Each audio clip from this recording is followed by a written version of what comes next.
Stavo sentendo plaga, salta questo, e vai con te che, oh my god! Walk our ex-like devil! What the hell?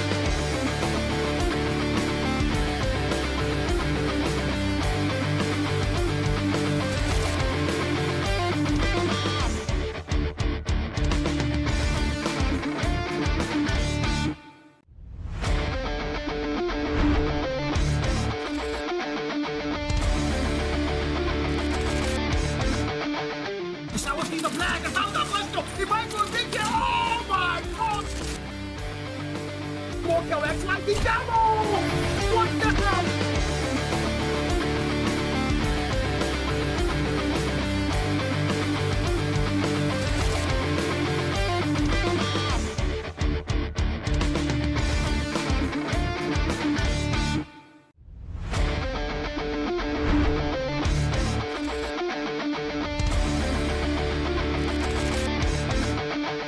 Stavo sentendo plaga, salta questo, e vai con te che, oh my god!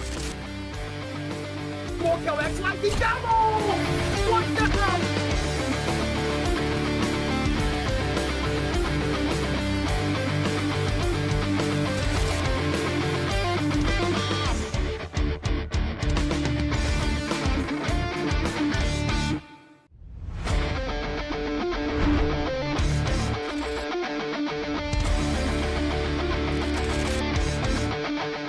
Stavo sentendo plaga, salta questo, e vai con te che, oh my god!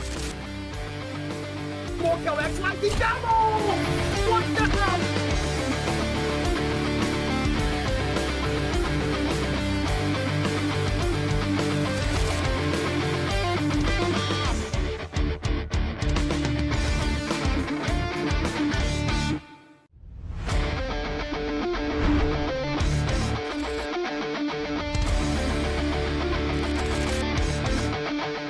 Stavo sentendo plaga, salta questo, e vai con te che, oh my god!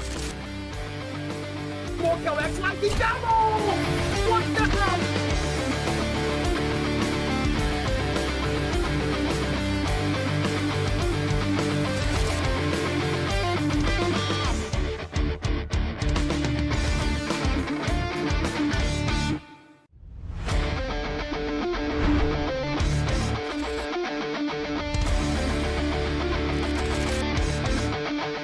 Stavo sentendo plaga, salta questo, e vai con te che, oh my god!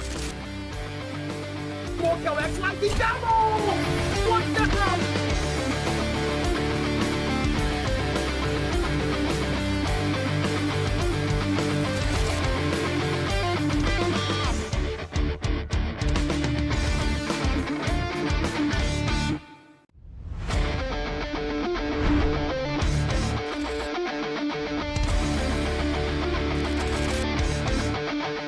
Stavo sentendo plaga, salta questo, e vai con te che, oh my god!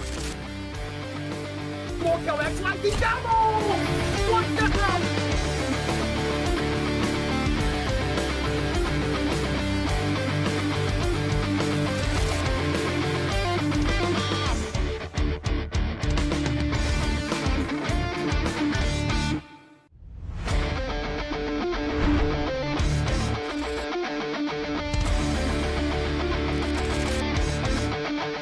Stavo sentendo plaga, salta questo, e vai con te che, oh my god! Walk our ex-like devil! What the hell?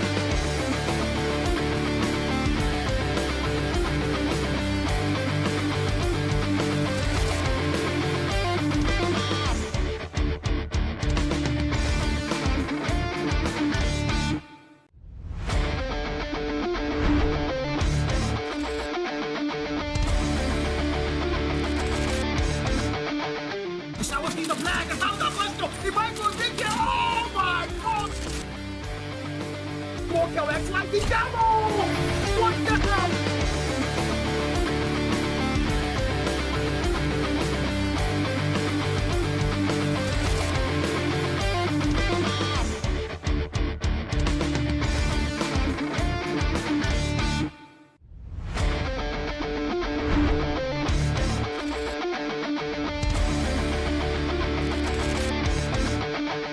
Stavo sentendo plaga, salta questo, nuestro. Y Michael Dickey, oh my God.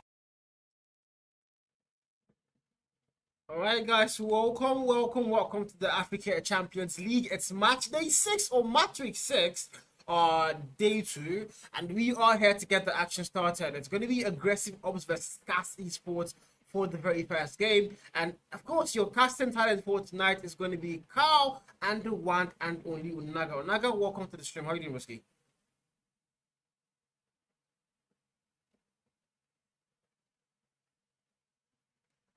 Okay, I don't think he's able to yell us yet, but yeah, guys, welcome to the. Okay, now he's back. Naga, hello.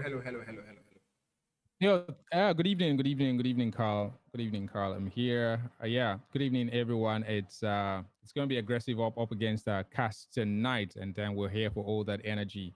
Good to be back. Yeah, welcome. So I mean, we had a good day on Matrix 6 day 1, and now this is day 2 of Matrix 6. And no, the fixtures for today, the very first one, Cast Esports versus AO. AO who currently have not had a very good season for sure, and they're facing now a contender for that top 1 spot. I don't know how it's going to be on them. It's a 3 maps, Hardpoint, SMD, and Control. The Hardpoint starting on Hacienda. Search and Destroy on the one map we've seen 1,001 times, Tunisia, and then we go into Seaside Control. What do you think about the lineup for the maps here today, man? Yeah, the lineups for the map are pretty much as ones we've seen so far. We know how it goes here. Hacienda, very tough one. Tunisia, another very tough one for S&D. And Seaside, the Spawn Trap map, the map that is so very interesting when it comes to, spawn trapping. And yeah, it's one that you're familiar with, seen over and over again. So I don't think the team should have any problem at all. For me, I think this is a very excellent map. This is a map I like to see, considering how far we've been so far and how much interesting gameplay comes from these maps. Yeah, well, it has to end the hard point. The gun skill for these two teams, well, I would not say they're close, but AO, they are one team that never give up. They have that fighting spirit, and I think they are going to definitely need that fighting spirit today. They've got to bring it at the very top tonight. Exactly, man. It's not just like normal boxing. They also add kickboxing, wrestling, all of them together, and just have a stand. Hey, thank you, judo, taekwondo, karate, whatever you want to call it. AO, they have to give it their very best because boy, this is not going to be an easy one for them. Cast are definitely seated, and I think Cast are not seated. They're standing up and they're just waiting to go and devour like hungry lions. Waiting for them. For real. So yeah. Oh my god. I mean, we're gonna see what happens in the actual gameplay. But I'm really hoping AO know what they're up against. This is Cast Esports, and they need to be ready. AO, man, how ready do you think these boys are? I think the transfer window ended, before Matrix 6, and a couple transfers were made. But I can see a couple new names now for the AO lineup here. I think that might be something. I see 2 new players for the lineup today. I see Aguero and I see Resort. So I think those 2 players, those additions might be something to look forward to seeing what they go and offer for the team. But hopefully that makes a difference for them up against Cast. What do you think about those transfers in?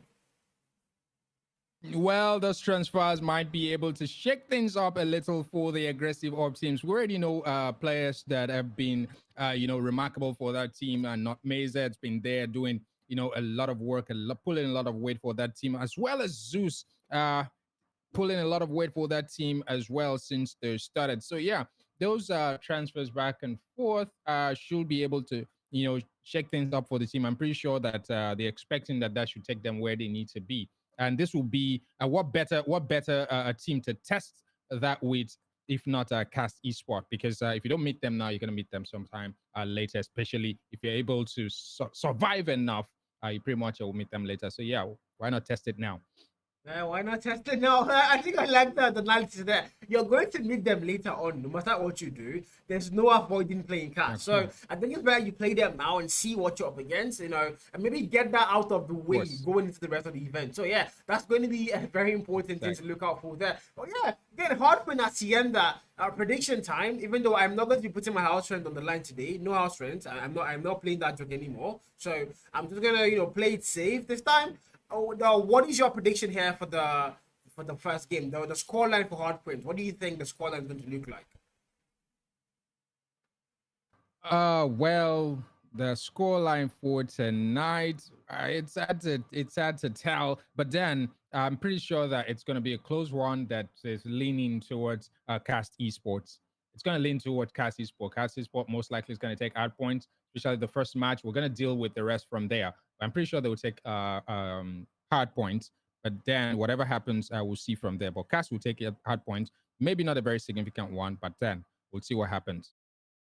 Well, now we are going to head straight into that game screen. It's going to be Hardpoint, the very first match mode here. And the boys are already fully locked in. Hacienda Hardpoint, we do know how this goes. One team has to get the win and one team has to lose it. How close is it going to be? The answer now is going to be coming on the battlefield. Now, so far, so good. The boys are going to get the action started. Now, Tom, on that top control, waiting for the AO players. And found that first kill. He might go and get another one. He almost gets two. But Nundi takes those kills. And it's all yellow on the kill feed now for Casters. They are going to get P1 locked in. And the kill feed family also in their favor here. Naga.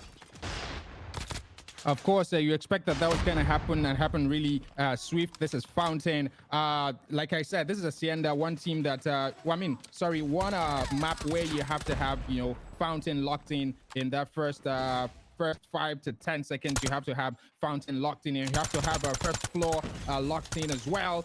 They already have that locked in. We're talking the Cast Esports team. You have Mano and all that lobby. The whole place are on lockdown, and it doesn't seem like the aggressive ops team can find any way through here.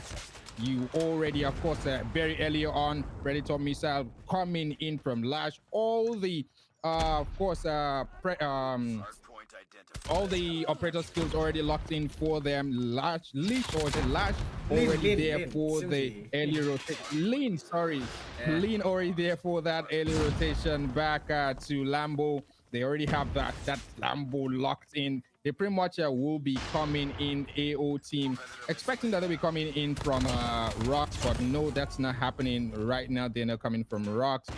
But yeah, of course, operator skill running in right there from Lean, the man that I didn't pronounce his name earlier on well, but they're going to try to break in from, they're going to try to break in. It's not happening for that team at this point, but then the lead is running away. That's what you expect. It's Cast Esports. They understand this map very well. They're a very experienced team, and then we're seeing that experience tonight. They're going to need a lot of work, the aggressive op team, to, topple that experience. I mean, well, so far, it's going to be its 1 point mark now. The boys in yellow, they've got this still locked in so far. P1 there, almost a full 60. P2 now, A confirmed full 60. Not a single break whatsoever coming through for the AO team. And look at that scoreline, 87-3. And Cast are just getting the whole thing on lockdown. AO, this is not the start they wanted for sure. And now they are heavily on the back pick. They need to find a way back here. Nundi does go down, Lane on the 7 kill mark. Dark Saw, 7 kills. Dark Slane is very safe on the 7 kill mark. Almost confirms that kill, but Lane takes it. And now the contest on that P3. Powerful are growing now invested. And now for the first time, you're going to see them get there first, out of 8-0. And they are going to hold the hill down. And finally, they are going to cross that 10-point mark. And maybe, just maybe, this might be the start of something good for them. Well, the start of something good has to be the start of something actually good. Zeus right there shutting down the player. He's holding that point. He gets shut down himself because, of course, those operator skills will not stop running in. They've been able to, lock all that in. For instance, you have Michael there. He already has the Annie locked in. We pretty much will be seeing those sexy Annie kills soon. Man has that point. That is Stonewell. Has Stonewell locked in. That's P4. They're already pushing in for that early rotation. The man is going to go there and milk all that scrap time. Zeus wouldn't let that happen. Takes him off. They're back. We're going to P4. It is right now. Storm already there back at Rocks with that claw going in, shuts down one player. It's going to go ahead and do another one to Predator missile coming in right there. That's still Storm shutting down players back and forth. Operator skills working overtime for that team. Of course, they're going to get the contest will be coming in back and forth, but then pretty much not a very significant one, especially if you don't have the force to be able to push them off, push them back here. We're expecting that those operator skills would have been coming in from the AO team, but we're not seeing so much of that because you need like an extra force beyond gun skill, right? Esports, OPG players, and the Slash, and the Anchor players, they're doing a lot of work at the same time. One machine now investing comes P for Lin. There's nobody there. Mesa behind him. Oh, does not get that kill. Mesa sees him first. 180 point mark. I think that jinxed at the end. Now they do get it. 180 point mark on that P1. They've got the lead firmly locked in. No chance whatsoever for EO. They are not even making that push together. I mean, they are just getting slayed one by one, a full-on slaughterhouse, and they're being sent back all the way to spawns every single time. And now Cast are going to break the 200 point mark as we eventually are going to head back to that P2. I think the struggle here while we're going to P2 is to try as much as possible not to get the great white light, because you can take that away from the Cast Esports team. That's not happening so far. So yeah, I think that's a good one. They've been able to struggle that through.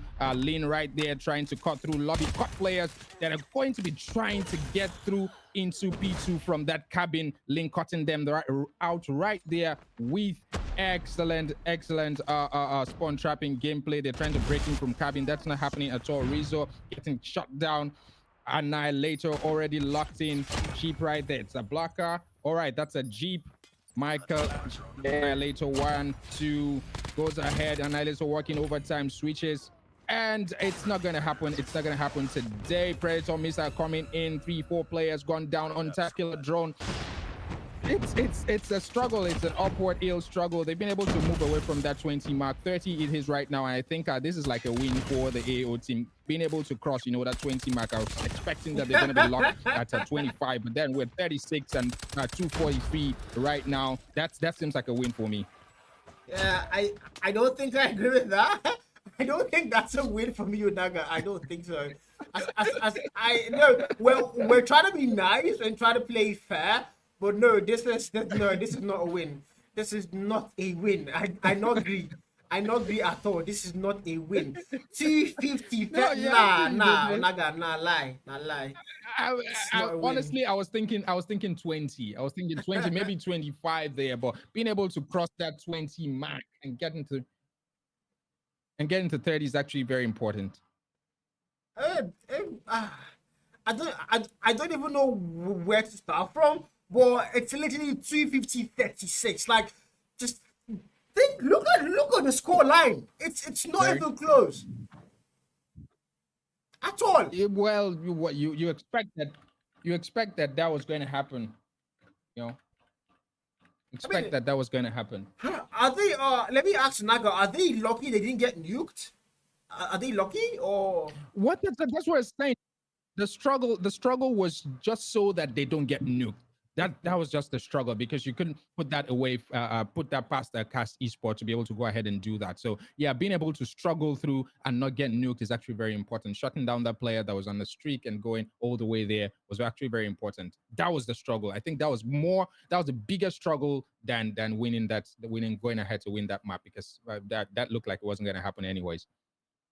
I mean, look at the kill rate there. 30 kill mark for Darks. He was only, if I'm not mistaken, 13 or 14 in kill streak at some point. But I think he choked it when he went for that equalizer feed. And I think that, the angle he took was not really the best one. But again, 30 kill mark for him, 25 for Storm, 20 for the man of Simzi, Michael on 26, and 21 for Nindy. The hardpoint time for Lin, too many marks somehow. And, they obviously already won the game, but he still was able to stay down in that hell for a whole 2 minutes. I mean, not even close. Not a single player on the AO side able to get anywhere near that 30 seconds mark on the hill. The closest player is going to be 18 seconds, and that's going to be the man's name I cannot pronounce, AYMXN. And even the kills, man, the kills department there, lacking for them very heavily. Not able to get kills, not able to walk the game in any sort of way, and they are just going to get destroyed, and this is really not a good day for them. 250-36, and going into S&D, oh my god,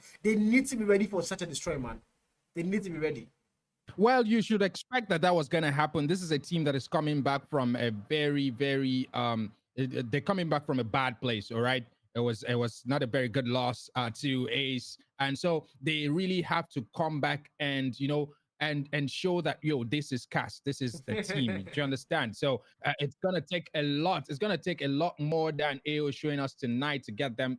These are wounded lions. You can see the lion icon on their logo right there. These are wounded lions at this point, not just lions anymore. So they're coming out to show, look. yeah, something bad has happened, and then we need to take back that glory. So you need a stronger team. I'm not saying that AO is not strong, but then you need to show that strength here tonight to be able to push over this team. Otherwise, sorry, you expect that was going to happen. So that's why I said 36 is actually, it's not 36 is actually a win for me, even though technically speaking, it is way under. Yeah, I mean, it is a win, I guess. Somebody says here, what is there to lock in? The padlock is broken. Wow. What is there to lock in? The padlock is broken. AO, there's no locking in for them by the looks of things. This is not a good day on the market. And going into that start and destroy now, we've seen how well cast know how to play S&D. Do you think AO will be able to maybe drag them to a 7-5, 7-4? Or is it going to be a straight up 7-0? Well, honestly, this is the first time I'll be saying that a team will probably be trolling if we see that happen. Like, being able to drag cast all the way to 7, maybe to overtime. That would be maximum trolling. That would be unnecessary, especially on the cast.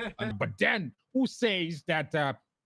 AO can drag that, can drag that, and drag that on to happen. We know that excellent snipers are there in Zeus, of course. Not Mesa is also there. So who says it can happen? But then up against a team like Cast, I said earlier that you need to bring down all that power, the power that matches this team. Maybe this is where they bring that power to Nisha Search and Destroy. You can underrate, you can underestimate any team, especially when in a tournament like this. Upsets can always happen. This is esport. Upset happen every time, every day. So yeah, maybe it's gonna happen tonight.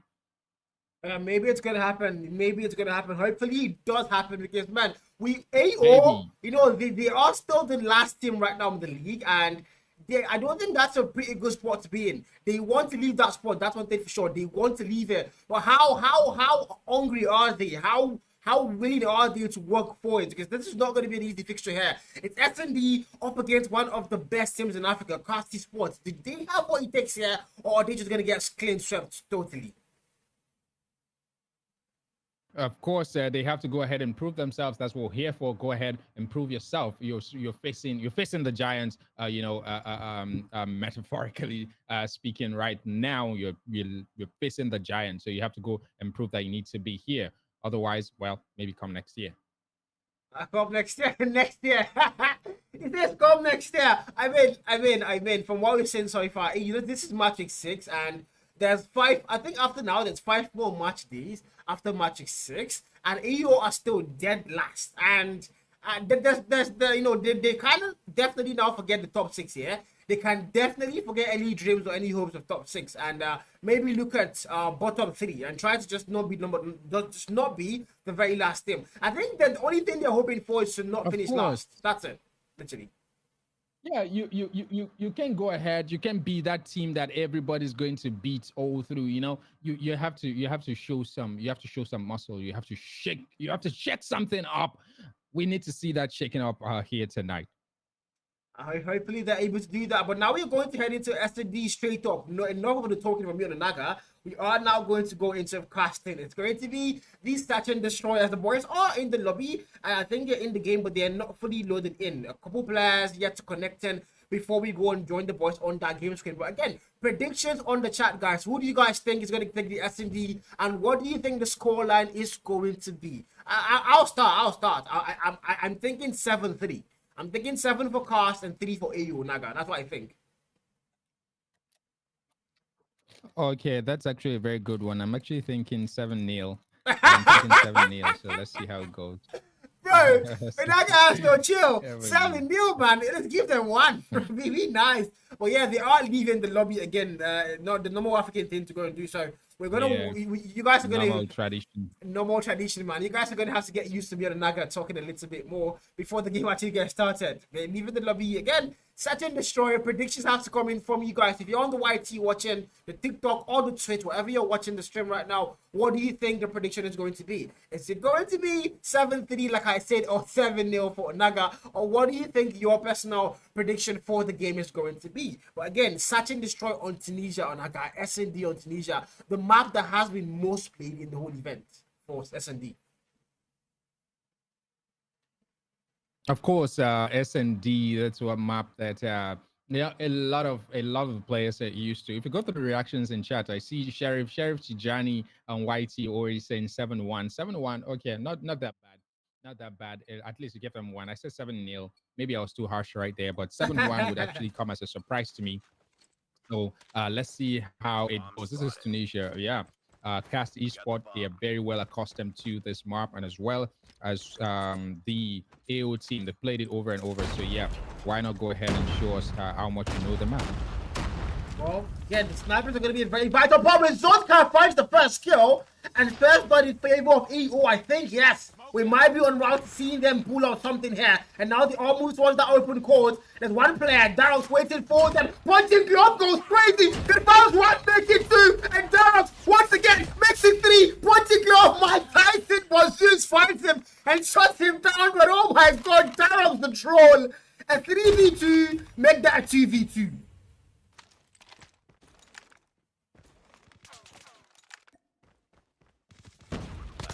Crazy stuff. It is. Costa gonna get the very first round locked in. 1-0. Now we go to a round 2, Nagan. How we go to a round 2?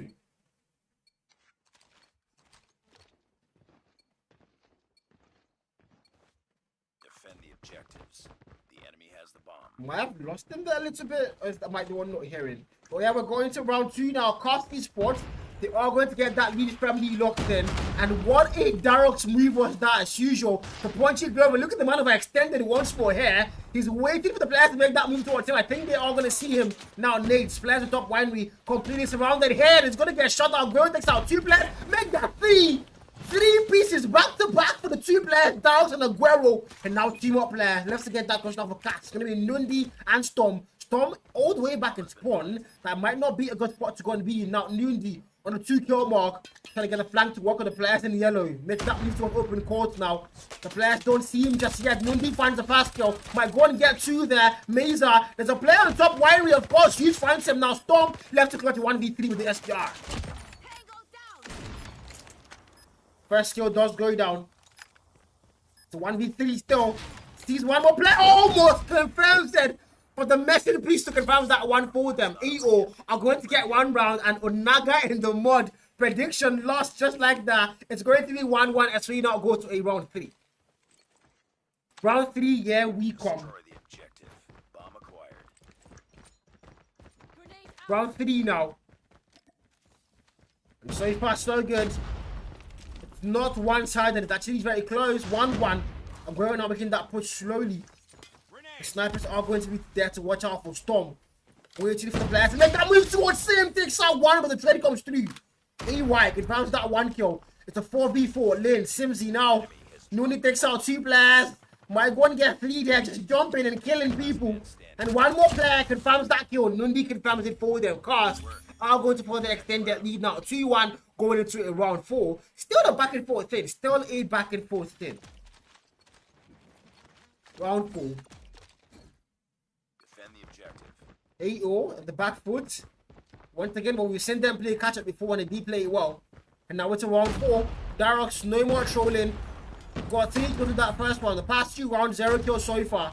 Now Zeus confirms that first kill. The sniper doing the Lord's work for them. Now making the move for open court. It's not really going to work. Meza confirms him.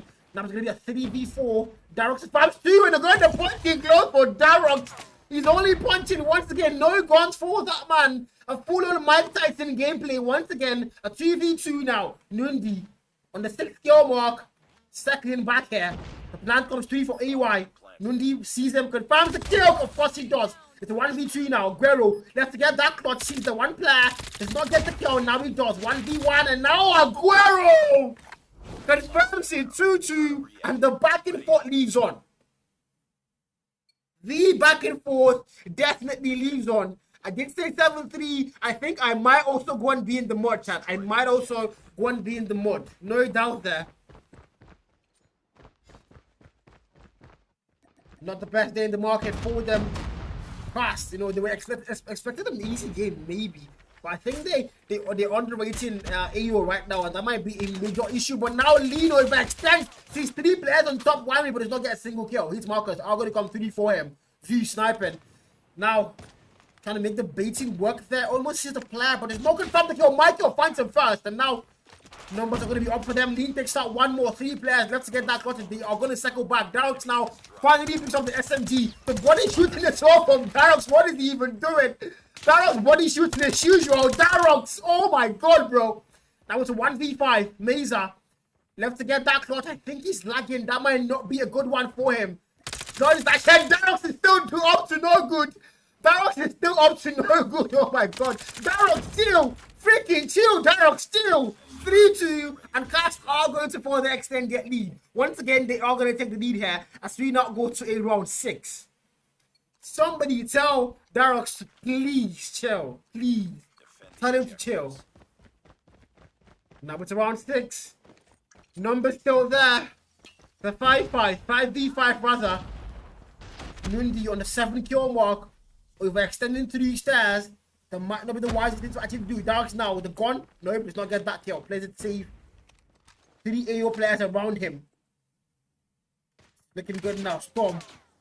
All alone here. Left to fend for himself. And defend that post.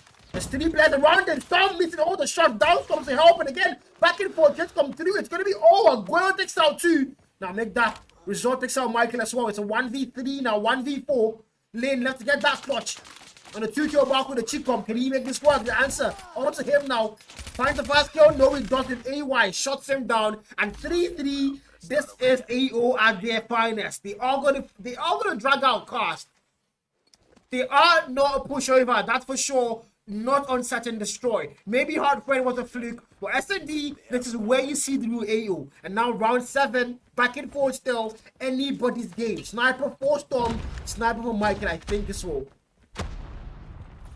Aguero also picks up that sniper. There's nobody on the man's radar now. The open court for them. Nobody there. The bomb has not gone down for the boys in blue. They now make that move towards B. Now Nundi overextended, sees that one player, confirms the kill. Mike confirmed 3, but Meza shuts him down. 3 more players now, 3v5. Michael with the sniper. Holding an angle here. There's a player close to them, and that's going to be Resort. Confirms 1 by dead 2. Of course he does. Now Lean left alone once again in the 1v4. Confirms that 1 kill, but Aguero with the backstab. And now it's going to be 3-4. The lead once again locked in for the boys in yellow. Actually, no. That's the first time they are going to take the lead. AO are going to get the lead for the very first time. And Cast Esports, they did not see this one coming. They so did not see AO putting up a fight. I think they are underestimated, or maybe AO are just going gun mode right now. We're now, it's kill mark. Once again, this is what we're here for. Zeus alone on B now. Waiting for info to come out. Sees that man slide in, does not confirm the snipe. Backs down. Knows they are going to push him aggressively. Sees the player confirms and Darox goes down. Now Nundi close by as well. He's still waiting for them. Aguero as well.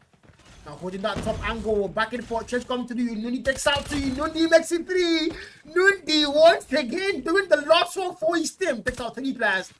Now it's going to be 2 more players now for AO left to get that clutch. Nundi.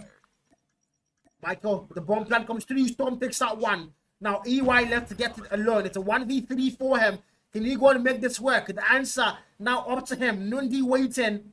And now Nundi sees him. He's Marcus and Nundi. Oh, AY confirms it first. The 1v3 clock starts, but no Michael says not today. 4-4. And they are going to tie things up. And for the very first time, Cast are going to be the ones coming from behind. And now we go to a round 9. Destroy the objective. We got the bomb. Now it's a round 9 here. Nundi on the 11 kill mark. Michael finds that 1 kill. So far, so good. He's sniping. It's a 5v4. The numbers are locked in. The boys in blue. Michael takes out 1 more. Zeus sees the info there, but Darox confirms the kill first. 2 more players now left to get that clutch. Resort and Meza. Can they make this work? Bomb has been planted. Meza AFK. That's not a good look. Finish the mission. Resort now left to get it alone. 1v4. Going through top winery. There's Michael waiting for him. Michael sees him. Nundi with the grenade steals that kill. 5-4. And Cast are going to retake that lead now. Cast are going to be take lead for themselves here. 5-4, and now it's around 10. Destroy the objective. AO. Meza was AFK. I think he still is AFK. MTN at its finest again. Meza, please come back. We miss you. Now, first kill for Zeus. The grenade there. That's going to be a cleanly done one. The wallbang squad not really working for him. The enemy has the bomb. So far, so good. Lin goes down. And back and forth chairs come through here. Darox now. It's a 2v4. Him and Storm left to get that clutch. Nade through. Zeus still sniping. Waiting for the player to make that move towards him. If anybody picks, they might be a gunner. Storm as well with a sniper. Zeus still waiting. See Storm, but Storm could find the kill first. And now it's going to be a 2v3. The flank now coming through for EY. Darox anticipating the flank, I think, and of course he does. Darox takes out one, but does not get to. Aguero shuts him down. Aguero! And now they are tied up once again, 5-5. Over yet. Ready up.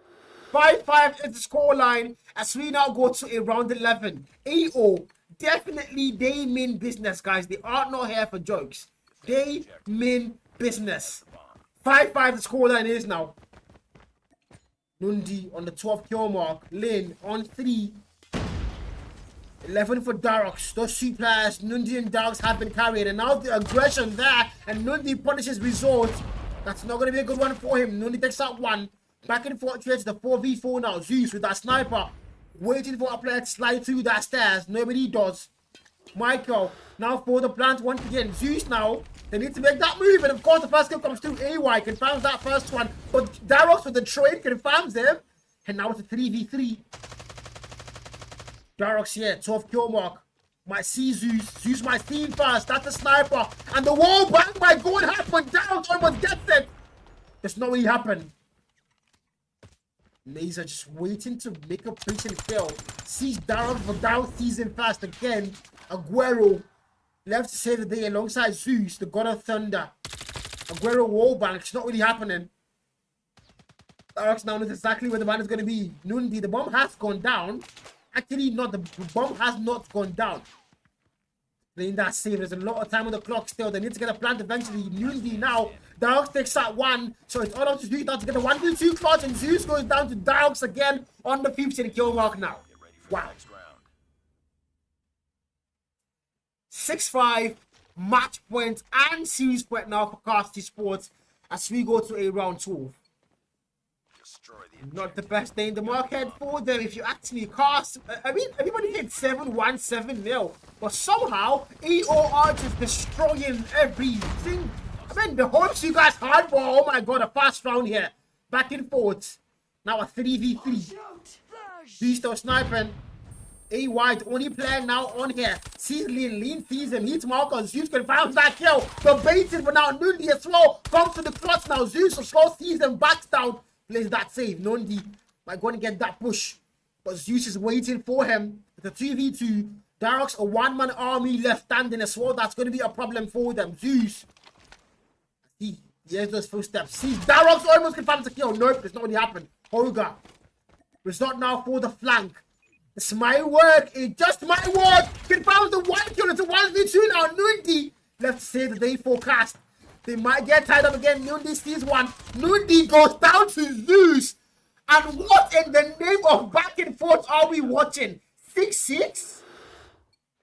All the way to around 13. Nobody saw this coming, especially not me. What if AO go and win such and destroy?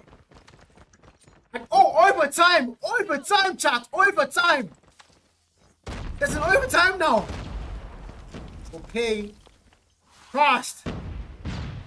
God. This is not what they expected. The opposition now giving them the battle of the day. Nuni takes out one, takes out two. Michael also takes out one. Now it's going to be a 1v5 here for Aguero. The super striker left to clutch it now. 1v4. Aguero here. On the 13 kill mark. The 1v4 for the man. Has to play very safe and try to get those kills. The bomb is also not picked up. Darox waiting for the flank. Might see Aguero off guard. Of course he does. There's no commit to the gunfight there. Aguero now knows where Darox is. Darox. Aguero just has to play time somehow and get the bomb planned. But no. The backstab comes through for Nundi. And 7-6 now. Match point once again and series point forecast as we now go to a round 14. Overtime again? Maybe. Destroy the If objective. AO tightens up. Bomb acquired. We want to see them tightens up. I think the answer is yes. I am loving the action so far. AO definitely not a pushover S&D team. Zeus on the 9 kill mark. Sniper now dropped for him. Nobody sniping. Michael 10 kill mark. I think the baiting might work for Storm, but there's nobody get the info with their result overextend. He might get punished, and of course he does. Storm, Darox, back and forth. Storm takes out one. And now it's a 3v2. Make that. Yes, 3v2. 1v2 now. Mesa left to get that clutch. 1v3 actually. 1v3. Mesa looking to the sky for help. I think he's still lagging. And Mesa is still lagging. That cannot be good. MTN at its finest for Mesa. And this is not what the man was looking for. 1v3. This might as well be a Cast Esports S&D game. Mesa. It's not looking likely for the man. The bomb has gone down. He's got to make that defuse. But the man is praying to God for help now. Look into the sky. And I don't think it's God. I don't think God can save him now. I don't think God can save him. No, he's all alone. In the darkest maze. It's a 1v3. And he's just spraying. Network is not going to let the man do anything. For sure, it's 8-6 for Cast Esports as they are going to win such and destroy here. GG's. S&D 1. Nice work. Get ready for the S&D next 1. It's 5 there on the scoreboard now. GG's. Such and destroy done and dusted. As the boys in blue, Cast Esports are going to win the whole thing. 250-36 on the hard point. Such and destroy actually very close. I've got to give it to them. It was actually very close. It was actually very close. You cannot deny that fact. It was actually very, very close. 8-6 is the scoreline, not 8-5. 8-6 is the scoreline. 8-6 is going to be the scoreline, not 8-5. But again, the game is done. Cast Esports are going to win Satch and destroy. Nundi 17 kill mark for the man. That's a lot of kills for the man there. 17 kill mark. And 17 as well for Darox. 11-8 for Michael. And Storm on 7 did go in next. 3 for Simsy. Only 3 kills for Simsy. That's not something we go and see every single day. But Simsy struggling to go and get the kills here. Really struggling. A bit of a struggle for the man. For Aguero, 15 kills. 10 for AY. 8 for Resort. And 3 for Not Mesa. Wonderful game here, guys. Wonderful game for Cast Esports. AO as well. I've got to give them the beauty of the back and forth.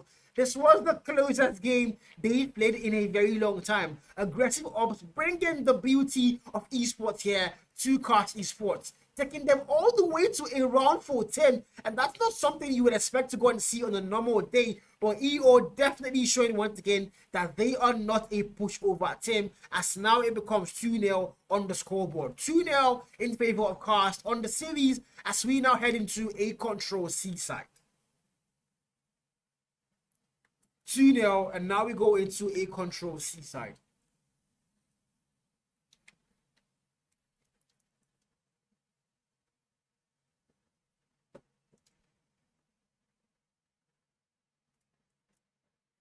Predictions have to come on, guys. Predictions have to come on. What do you guys think the scoreline for the seaside control is going to be like? If you're watching on YT or TikTok or Twitch, what do you think the scoreline is going to be like? What do you think on the control? I mean, close S&D, definitely not a close hardpoint. What is the control going to look like, guys? What do you vote it to be on seaside, the map of spawn traps?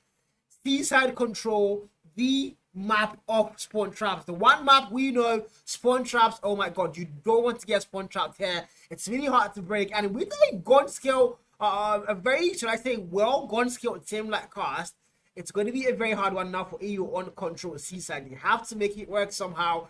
They of course they've lost the series here, but can they go and take a map off of Cast? I mean, the S&D was close. It was literally anybody's game up until the very end. Now, can they stay through and maybe just try to go and win Control Seaside? The answer not left for them. But again, Cast Esports are going to win the first 2 maps. Hardpoint won 250-36, 8-6 now on the Search and Destroy as we now head into the very final map for the Control. Players are already in the lobby and they are warming up. And again, there's not going to be any subs here. I don't think so. Or there's going to be a single substitution now coming through for the AO team. Yusuf now being brought in for the Control game. And while no subs whatsoever here for the Cast lineup. Same team goes into the whole action. Control Seaside. The boys are locked in. AO, well, not their best match day yet. 2 series once again. 2 maps once again lost on the series, and definitely a full series loss here. No matter what happens on Control, they've already lost the whole series. Can they now just save face and win the Control map? That's the only question now left to be asked. Can they win the Control map? That's the only question now that we can go and ask. Can they win the Control map? It's Control Seaside. Players in the lobby, I think they're taking a little bit of a time to start the game. So yeah, meanwhile, you can drop all your predictions on the chat, but we are going to go on a very short break. And when we come back, it's going to be the Control Seaside. So do not go anywhere. Stay behind your screens and we'll see you guys for the Control. Cheers.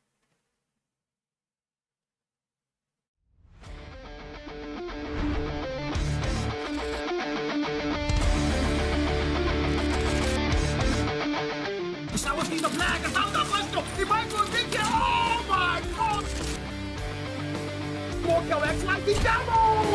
What the hell?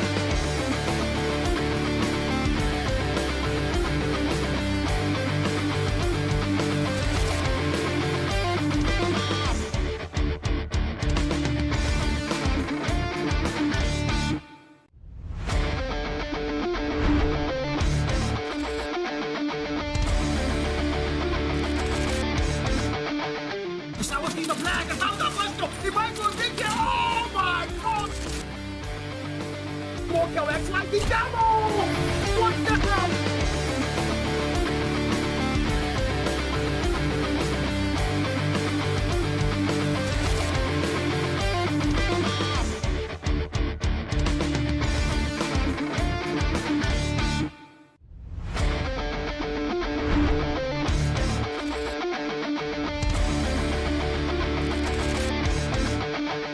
Stavo finendo plaga, stavo da questo, e vai con te che, oh my god! Walkout X, andiamo! What the hell?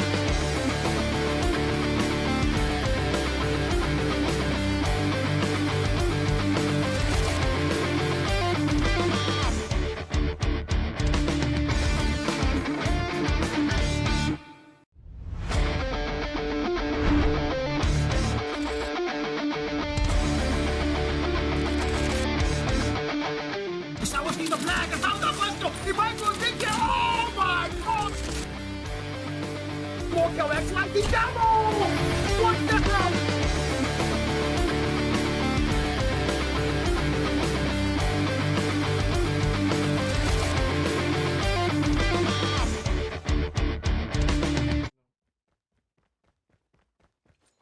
Alright guys, so we are back for the very last map. It's going to be Control here on Seaside, and again, I mean, from what we've seen so far, AO, they were no pushover on the Search and Destroy, but now this is Control. This is a different ballgame entirely. This is a very, should I say, heavily dependent mode on how well you're able to organize yourself as a team and just try and get those vital kills. But right now, it's going to be a good start for Cast. The lives are in their favor. The B flag capture also coming through. One tick made make that 2, and they are about to get 3 locked in. Michael expecting that gun storm as well. Horizon catches them off guard, but not really. He only finds that 1 kill. Michael shuts him down. Actually, he didn't find the kills. Michael shot him down.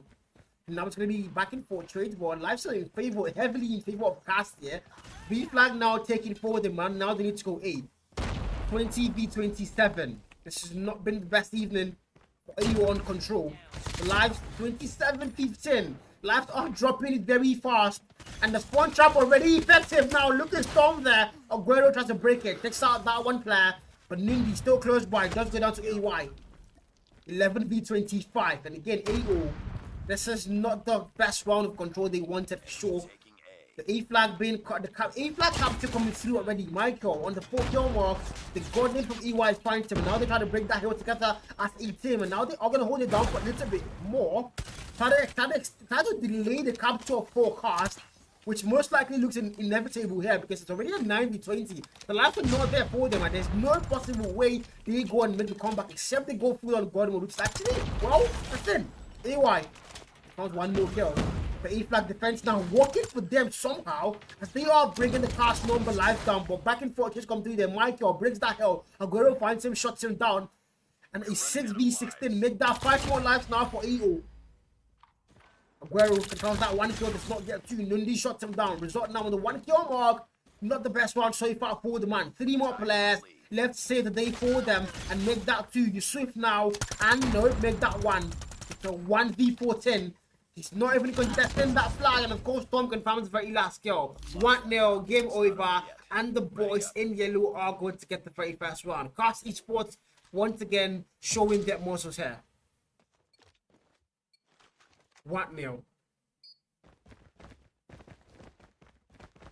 Now it's a round 2. Guerrero 6-kill mark. War machine for lane invested very early on. But there's nobody coming for that E flag yet, so I think that might be a wasted one. As all the boys at EU are going to make that move with the B flag at the same time. I think that's going to be a very solid choice. Get the B flag first and then send all the forces for the E flag. Because right now, the Violent Conquer doesn't look likely to work for them. Seeing how gun-skilled cast actually are. Lane with the war machine expires. Not a single kill with that war machine. Now Michael, and I need to find the first kill, make that 2. And now they are going to clear that B flag. Spawn trap might be on now for them as Michael makes that move towards spawn. That's 1 more kill. Make that 3 now with Annihilator. Michael on the 8-kill mark almost gets 9 there. And he misses the shot there, and Zeus finds him. The God of Thunder confirms that kill. Strikes him down. So a 3v24, the last are closed. Michael with the pred 8-kill mark. Don't think he got a single kill with that one. The drone comes out to play as well. EO still fighting with another spawn trap with Storm. Now the claw invested as well for the man. The one player gonna keep spawning and suffering. That's exactly what's gonna be happening now. Storm is taking the man out of the claw. Back and forth. There's 2 players there for cast.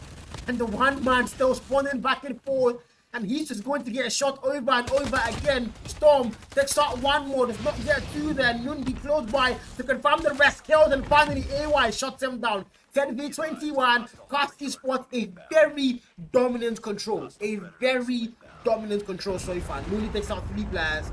Shuts them down. Darox. Now the death machine for Yusuf might be able to make a little difference. I don't really think so. In a map like this, there's so many corners to actually watch, and of course, Lean proves me correct there. 5 more lives to actually make that 4. The boys in blue, AO, not a good start for them here. First round lost, second round not looking in their favor. One Guerrero looking at the hot players. These shots 3 down. 1 more player. It's a 1v18. He's got to be decent fight. He has to go and get the win. But oh my god, the movement there from Storm. The movement, but the movement fails him. Result in a 1v7-10. Now, come on, don't do that. Oh my god, cast these spots alone. No, please, no. The man is going to suffer at the casting spots. Oh my god, equalizer. Nundi shuts him down 2-0. And Cast Esports being disrespectful as usual. And now we go to round 3. Now, wow, it's just a game. It is just a game. I don't get it. Now we go to a round 3 here. Cast Esports. We've got the lead locked in. I don't think there's even a chance here for EO to go and get 1 round. But this is AO. We've seen that before. Lane actually shuts me up. Takes out 2 players with that war machine. Now Zeus, and he invested. Confirms that first kill. Now they need to make... Which eventually they are defending here. They need to make sure nobody attacks them. Dark takes out 2 equalizer on that kill feed, but he's gonna get shot down too as well. The gun down comes 3 now for Lin. War machine expires. The E flag. Capture coming through now. 1 tick made. Second tick now locked in. Now they go for the third. Behind them, Zeus to break that hell. And Yusuf actually know that's Zeus. Lin. E flag now. One more tick. A couple more seconds on that hill. Nundi takes out 2 players with that thread. And the E flag now captured. Now they need to go next. 31 kill mark for Nundi, guys. 31 kill mark. That's a lot of kills. And just like that, 17-25. The lights are going to critically drop now for EO. Aguero finds that one more kill there. Confirms it might go and get 2, but Storm says no. Sparrow invested now for Nundi. The collateral takes out 2 for the man there. And they are just destroying EO on control. Never had a chance here for sure. That's exactly what the scoreline says now. They never had a chance. Darok's there. The punching execution again. Darok's executed result in the kill feed. Oh my god. Darok's trolling. Darok's now heavy trolling for sure. Lin. Expecting as well, man. Oh god. The disrespect at its finest. No doubt there. Michael takes out 2 with the punching glove. Takes out 3. And they, oh my god, nah. This was never a competition for them. It was never a competition for them. Zeus. The Dogs finds one more kill. Now with 2 more players left, gets that clutch for them. Zeus and Yusuf.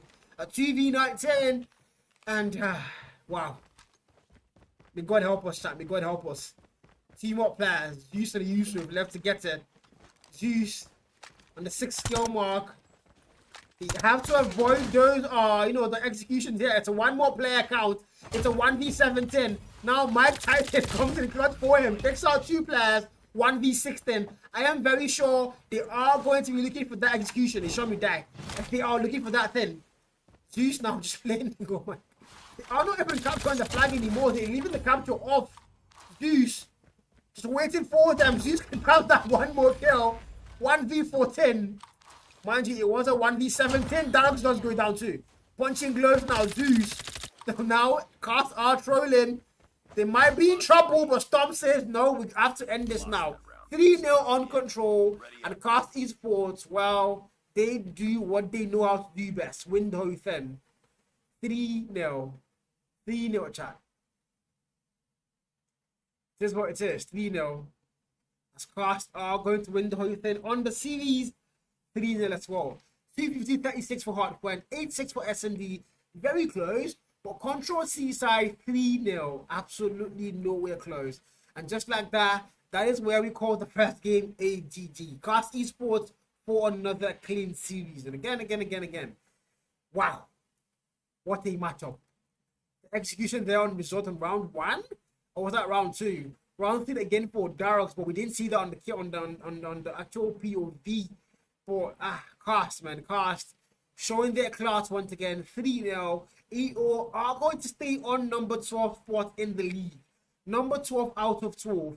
Not somewhere you like to be, but exactly where AO is going to be right now. As we now head all the way to next. I mean, the match 2 of the evening is about to go, go live as well. But again, Chad, what do you guys think? I think at some point, these Cast Esports players, I want to say it wasn't trolling on SMD. AO was just good, but then from what I've seen, they literally just came to troll the whole game.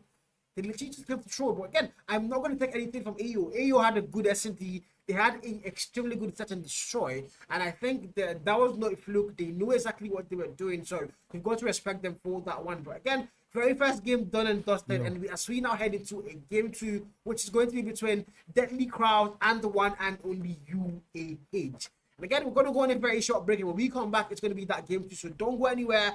This is the Africa Champions League, brought to you by all the sponsors you're going to see on your screen soon. Do not go anywhere. Get your water, your popcorn, your cocoa, whatever you're into, and we'll see you guys for the very next game. Cheers.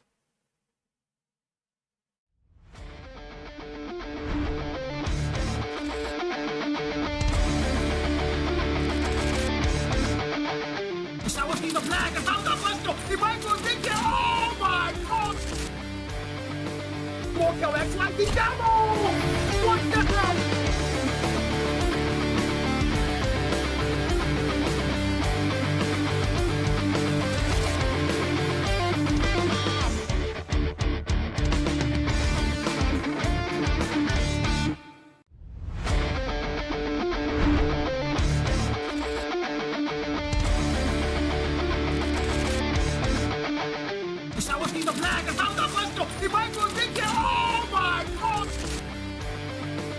Walk your X like the devil! What the hell?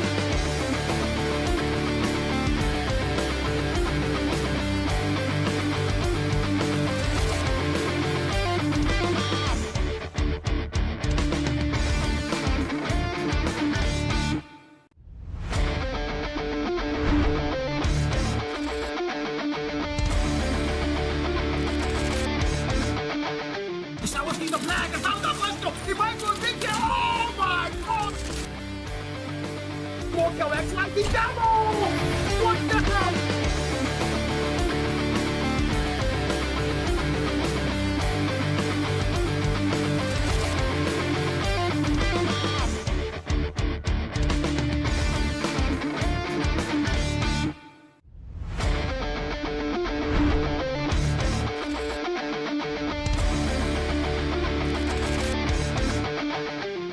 The flag is out of Weston. He might go big. Oh my god!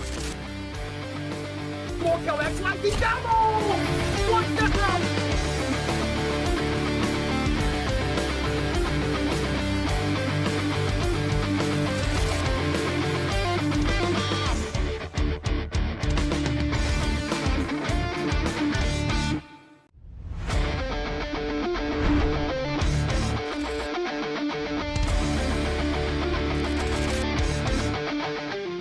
The flag is out of Weston. He might go big. Oh my god!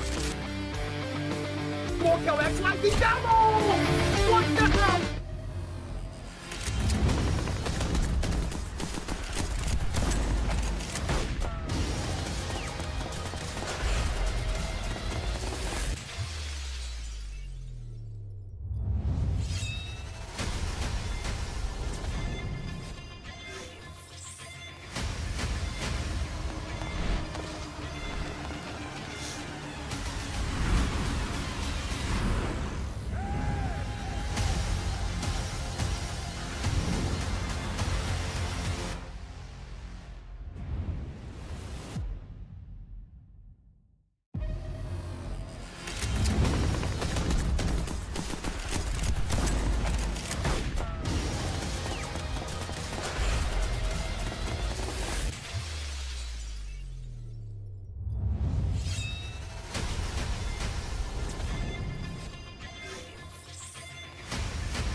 We are back. We are back for the Africa Champions League, and of course, a very annihilating game one, if I do use those terms.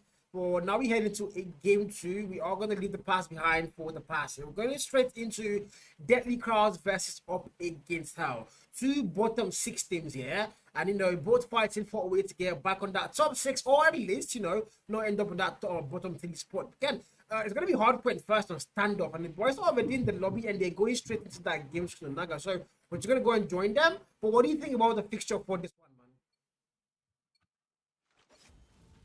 Oh, well, bottom guys versus bottom guys. I don't think anything is amiss at this point. I think it's a perfect matchup. And of course, the map is perfect as well. So yeah, they're going to go ahead and show, that bottom power right here. Oh, that's a very quick start for them now. DC Kirua takes out two players. Is that Kurai or Kurai rather? There was Kirua. I got confused there. Kurai takes out no. That was not Kurai taking out players. That was indeed Kirua. So there's a Kurai and a Kirua now. We have to get used to that, I guess. But yeah, DC are going to be getting those kills, but not so much the whole time. Up against Hal, up to a very good start on the Hardpoint time. 4-kill mark now for Trey, holding that back angle through broken walls. Nobody comes through, that man's died. Everybody slides in. DC confirms that kill Trey now, and the UAH are going to have almost a full 60 there on that V1, but now they need to also start sending bodies for P2 here.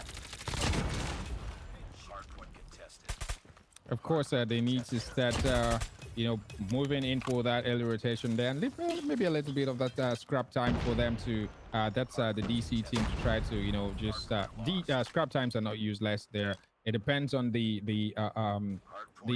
decision making of the team. Of course, they're going to go ahead and do that. DC, anyways, are not going to try to benefit from that scrap time. They already have early rotation to try to hold on to this next heal and maybe try to build up from there. But then contest coming in back and forth, and that's Tack back behind. Let's see. Tack back behind there, trying to call it. That's Kurai. On the other hand, with that spawn trap, trying to make sure that the spawn supply from that garage, it's just pretty much just cut off spawn supply and try to make sure that they have control for as long as possible.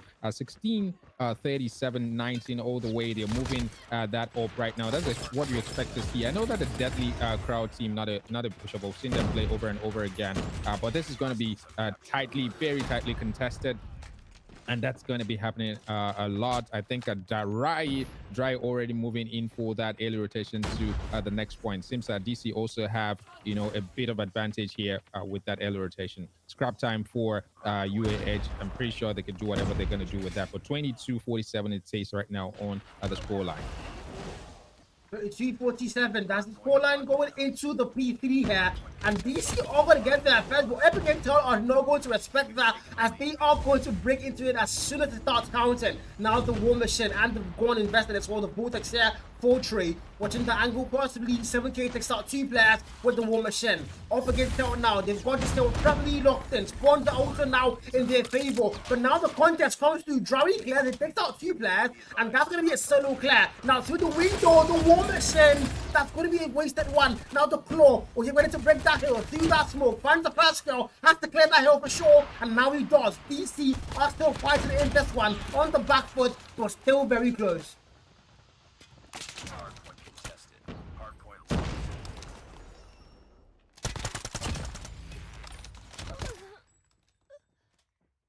I think we lost in there a little bit, but again, so far so good. 76-point mark with the boys in the yellow up against Tel here. They've got that lead locked in, and the boys in blue. This has not been, a good start for them. But yeah, this is Hardpoint, and this is standoff. It's a map of combat. It's the map where you have to stay strong till the very end. And now the Annihilator and the Death Machine coming to investment at the same time for up against Tel. Death Machine doing that work there, and he's through the boxes. Nobody comes to the man's radar, and he might just go and get another one. Equalizer still active for scene as well, and they are just going to bring all the big guns out at the same time. Trying to hold on to the hill here, but Free Fire now to go and break that hill to the top. Finds the fast kill, make that 2, and now he's got to get a whole lot more. But Sign finds him with the Equalizer up against Tel. 3 boxes, confirms that one more kill, expires, but still confirms it. Now Kirua, now on the 13 kill mark, coming 3 boxes up against Tel, above the 100 mark already, and they are holding it down. Trey here, he found that kill, shuts the man down. Finn Mary as well, and this is a really good start for up against Tel. They are going to cross the 100 mark as we now go back to a P1.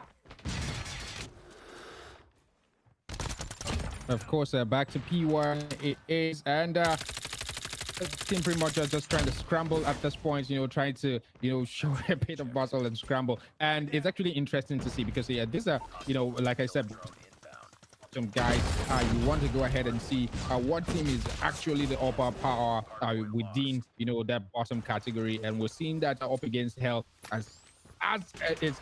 In fact, before the game started, all they stated, this team, I thought this was going to be a DC day, a DC map, but it's not looking like it, and it's not looking at it. It's not going to look like it's going to look like that anytime soon because, of course, a Vortex already invested right there for Trey, and that Vortex working overtime, cutting on that spawn supply right there, and they're not going to let anything slip at all. 149, they're pushing that 100 mark, pushing it very, very farther away from this team to Rai. Back there, they're just trying to, just scramble back and forth. They're gonna go ahead and sweep this, people clean, almost sweeping a clean contest coming in for that team. Back and forth, early rotation already in for the UAH team. It seems that they already have that control at this point. They have total dominance in this game. 161 48 it is, and it's not stopping anytime soon. They're pushing that 200, pushing it really, really hard.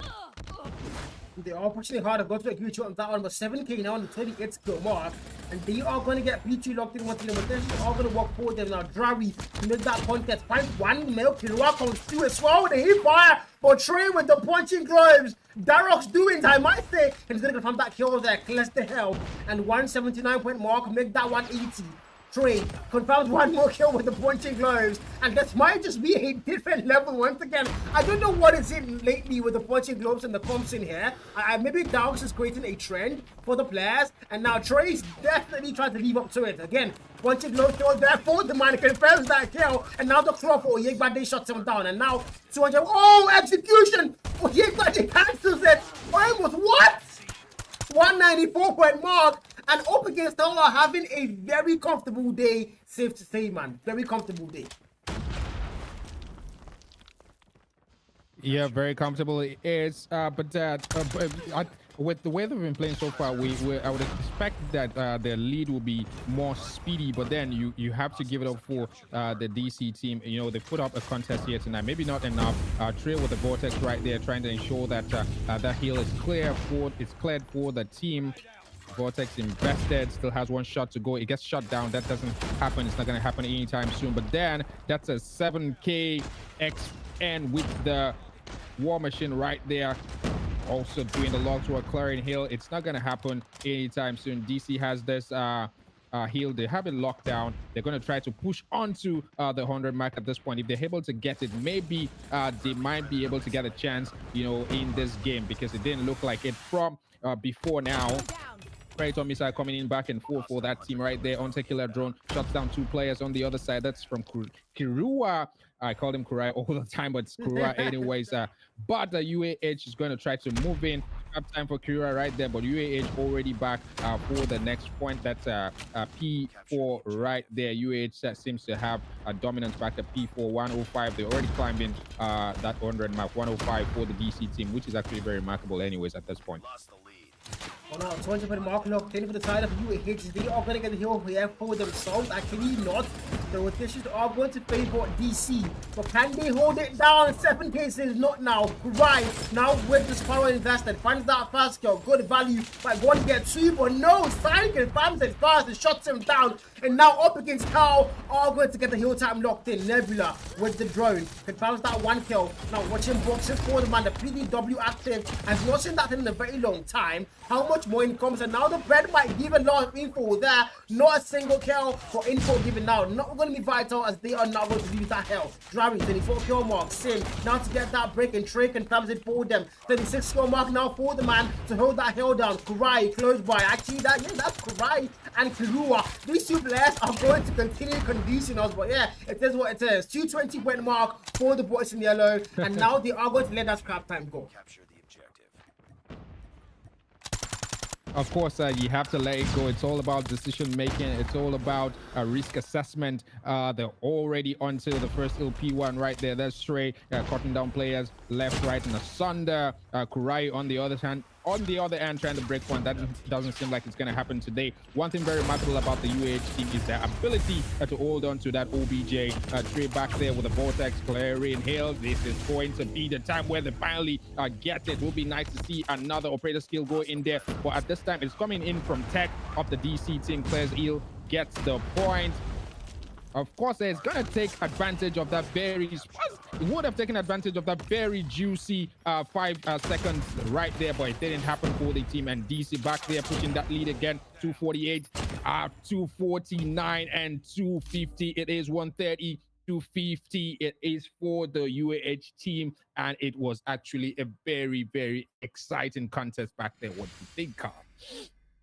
Man, exciting, I say, but if I'm not going to lie to you, I expect a lot more from I expect a lot more from the DC team. From the DC? scoreline there, yeah, I expect a lot more from them. The scoreline is 250 132, 250 132 scoreline, and the lead You know, the UAH had the lead for literally the whole game, from beginning up until the end. And I think that was a major problem for DC. Exactly. You'd expect them to have a lot more fight in them. And somehow, this was not a close game. It was so not a close game in any way. I don't care what that scoreline says. Well, The guns for the partner was you not can close.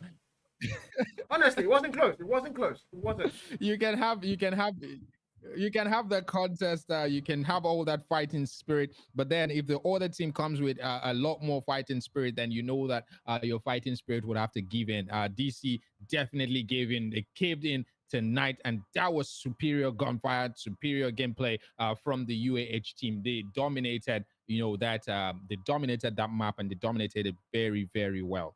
Very, very well. Yeah, very well. I agree with you on that one. I mean, very well is the answer. 135. No, very well. Very well, man. 135, but then you had like very significant players. So one will be wondering what really happened there. Oh, Yegbade was there. You had the guys back and forth, Kirua and Kurai, and you'd expect that, especially from Yegbade particularly. The man has been here from the beginning for this team. They're missing certain players here right now. I think Sanji is not there, but then Yegbade is there. He's been there with the team from the start. You'd expect that the man would have to show, take the role of captain and show, a bit of muscle, like sort of lead the team, get them where they need to be. But somehow it seems like a lot didn't like really go well. Maybe in terms of what they had in training and what happened in the field of play. Maybe just a little sleep right there. Yeah, little sleep. I don't think little. I'd say very heavy sleep. If you ask me, then very heavy one. But yeah, they are going to lose They are going to lose it here on the hard point. And now we go into Search and Destroy. So this is going to be a major one. Search and Destroy. This is where I think this is a map. And again, it's Tunisia or Naga. I don't tire for Tunisia. Again, it's Tunisia. Literally. It's gonna be Tunisia. Yeah, everybody loves Tunisia, obviously. I mean, they do, and the love is a little too much now, if you ask me, man. The love is too much. It's too much. Why do they love it so much? They love it. They know their way around, and you expect that when they know their way around like that, they would pretty much go for it. I mean, so it's a but good that map, SND looks like from what we've seen before now, SND looks like DC territory. We've seen them, come out and shine for SND. Maybe they're gonna do that again tonight, maybe. But with the Force, they've seen the UAH team play back there, Hardpoint. I'm sure they also have their house packed full going into SND. But the DC team have shown that SND is something that a mode where they can find the way around. And again, this is Tunisia. They played Tunisia before. We've seen them play Tunisia before. So yeah, maybe they're gonna go ahead and find their way around. Maybe. Well, I don't know, man. I don't know. But I think we missed it a little bit there on the Kasi Sports S&D. And from the predictions we gave, I said 7-3, you said 7-1. And somehow the scoreline was 8-6. We both were terribly wrong. We're not even close. Terribly wrong. And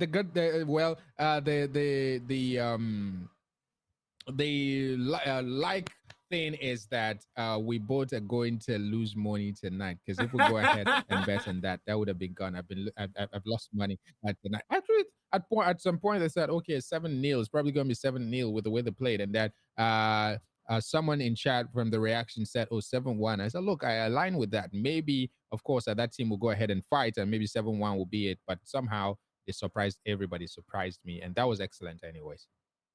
I mean, the Search and Destroy now here. I don't want to give any predictions. I don't want to have the same the same thing happen again. But now we're heading into that game screen. We're just going to let it happen, man. Onaga, we're going to let it happen. Let's leave with the flow. That's what we're doing. For a change, at least for once. No betting this time, man. And we head straight into that game screen. Tech here seems to be AFK.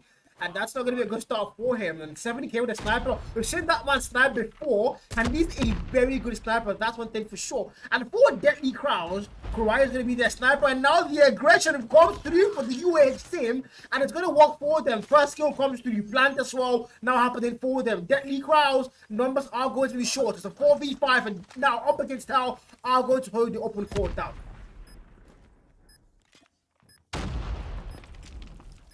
Of course, they have the Opa Power coming in there. It's a 2v5 right now, and it's actually very remarkable that no player has been dropped on the side of the UAH team. They already have one planted. They have excellent advantage. This already seem like the round is going to go their way.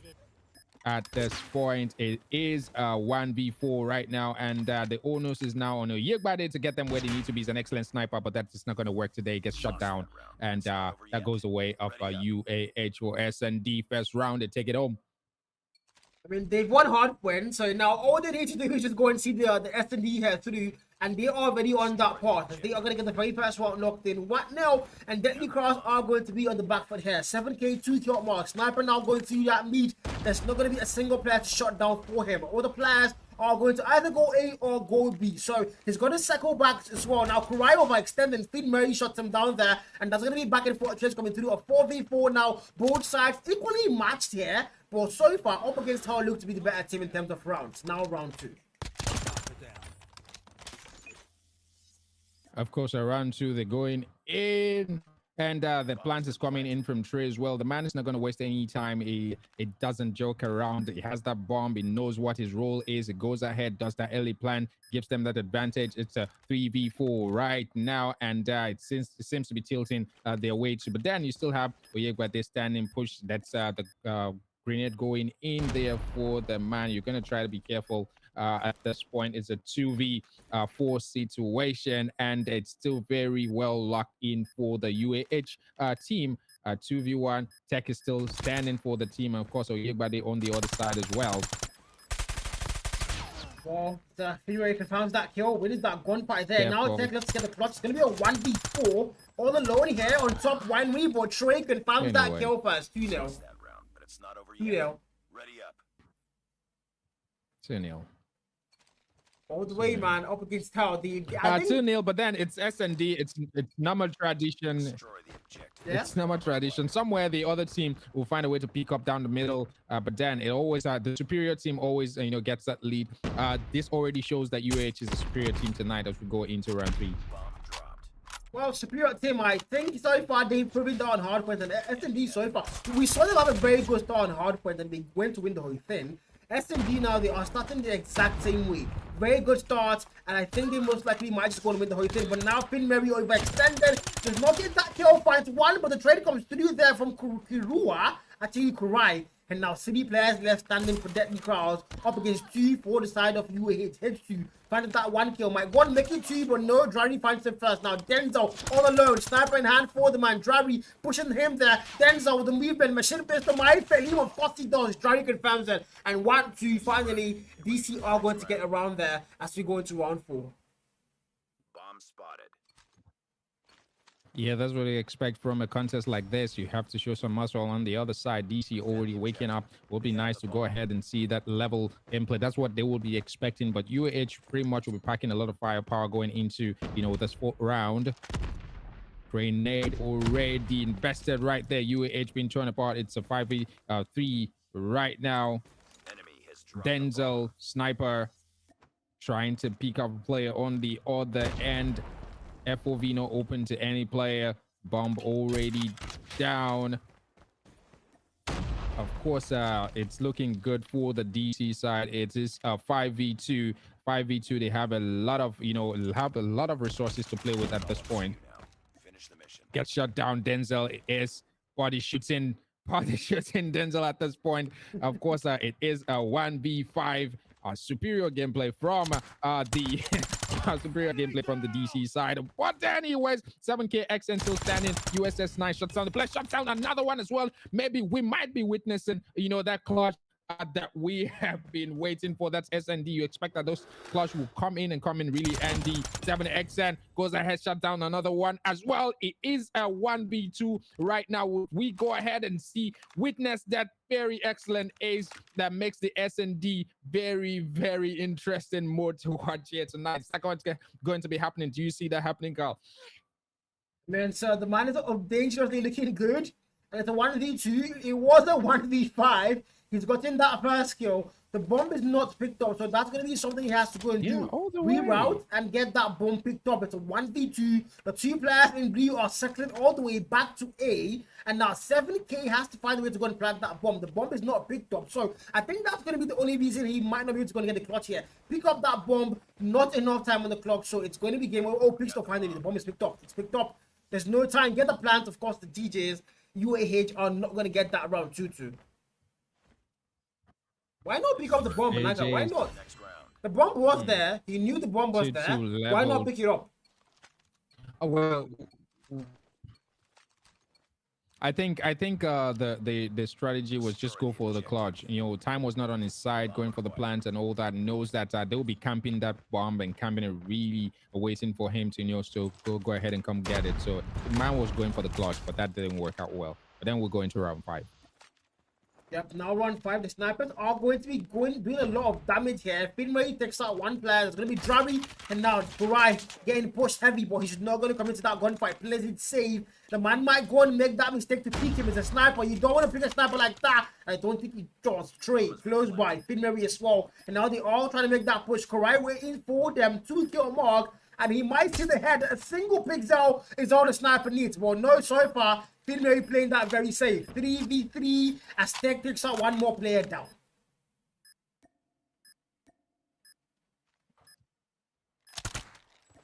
Of course, a 3v3. They're still standing. Trey on the other end, peeking there. You know, you have to be very careful. You know, the way you peek. Tech right there. Trophy system destroyed. Pushes in. Man gets shut down. It is a 1v2 right now, back and forth.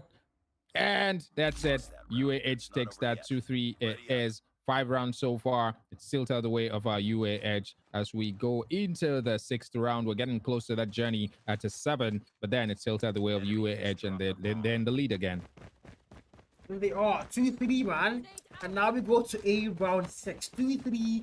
It's actually back and forth, and that's not something we actually got to see a lot of in the Hardpoint. So now in SMD, we are getting a clean treat here where it's a back and forth. And so far, numbers are going to get shut down back and forth. Trey, no, Tech rather goes down there. 3 more players, 3v3 again, back and forth. Make that 1v3, a very fast round. But here's that day now, the only player left to get that clutch all the way left in the mid alone, up against 3 players. H2, Denzel, and 7K, that sniper.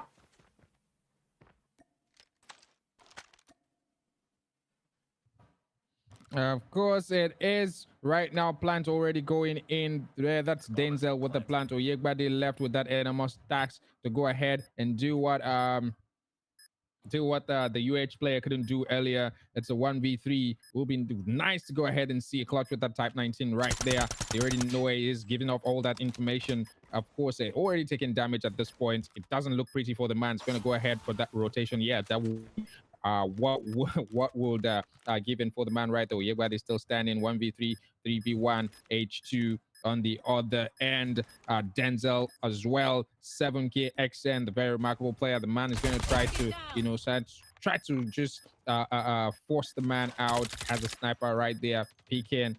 And Oyegbade on the other end, body shooting is a 1v2 right now, and all the way, time was not enough. And no matter what you do, no matter how skillful you have to be checking out for the time. 2v4, I mean, sorry, 2-4 it is right now, and the lead has gone the way of UAH. It's still going, they're still going. But this time, anyways, as we go into round 7, it's going to be the responsibility of the DC side to go ahead and, of course, plant the bomb. 3-4, round 7, and this is the action still there. Very 5-kill mark. Snipers once again have to go a bit, that's for sure. It's the snipers, then Tunisia. Right now on the 3-kill mark, 7K on 8. Looking for those wall bangs, but there's not going to be a single player there. So I don't think that's going to be the best move to actually go and make right now. Play number 3 here, Tech for the team. trying to make it outside. They are playing that safe. Yigbadi, there's a player beneath him. He doesn't get that info. Almost gets shot down there. Hit markers are going to be heavy on him. And now the players know they are going to be there. Trey here.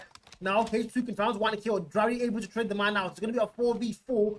Trey just holding an angle and playing it safe. The snipers have to do the work now. 7k all the way still at mid, just waiting for the players to circle back and get them off guard. Kurai also on here, on top winery. There's not a single player around him, but he's holding the angle down, anticipating when the players in yellow are going to make their circle back all the way for A.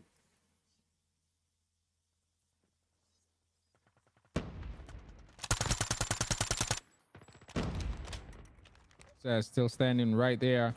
Kurai on the other end. Well, they're gonna try to stay on Kurai a bit. Smoke try to be evasive right there. It is early plant going in right there for the right. Is a Drary and 3v2. It is contest back and forth. Denzel on the other end is man is standing with the responsibility. Take the team where there needs to be. Shut down one player. It's a 1v2. Go ahead and try to do this for the team. I'm sure that's what they will be expecting at this point. Information coming in up there. And machine gun pistol. That doesn't do it. Drary knocks him down. Is a 3-4 right now. 7 rounds so far. We're going into the 8-1 and still a good lead for UAH. It's still a bit of a good lead to spring from 3-4 it is as we go into the 8th round. 3-4, man. 3-4. It's back and forth still. Literally, if you go and ask me again, the snipers, the aggression comes 3-4 up against our Trey now on the 3-kill mark. Look at that. Back and forth. No, Finn Murray finds 1 kill. And it's going to be all numbers now in favor up against Hell. Tech on the top control. Not a single kill there. Now Kirua left to clutch a 1v4. Sniper in hand for the man. 7k sees him. The USS9 Kirua shots him down. A free head caught for Trey now. Pushes aggressively and confirms that round. 3-5 all the way down to round 9. 3-5. Defend the objective.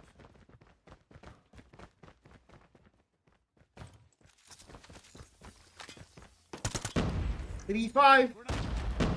The round 9 now. We're on the 5-kill mark. So far, so not good. But DC, they've lost Hardpoint. Now they are losing SMD. 7k, first blood.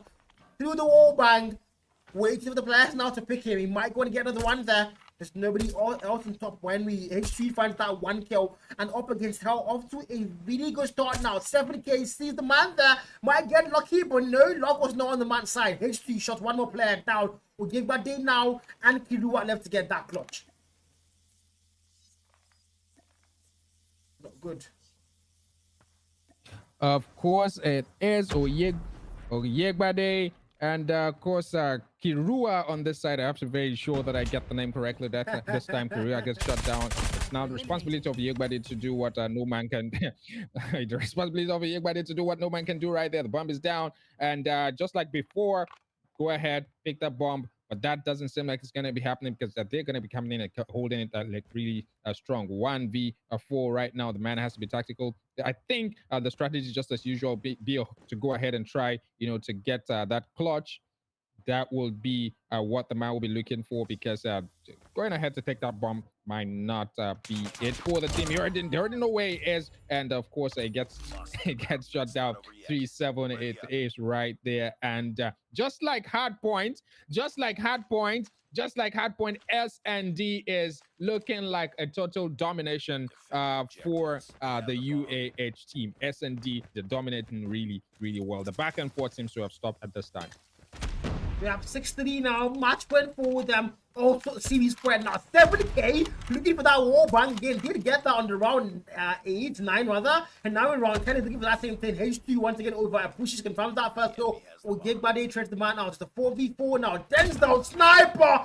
Clean. Confirms that kill. And now it's going to be a 2v4. Numbers are there. Kirua, the man slides in. And now it's going to be one more player left to get that clutch. And that's Kurai, the twin brother of Kirua, left to clutch in 1v4.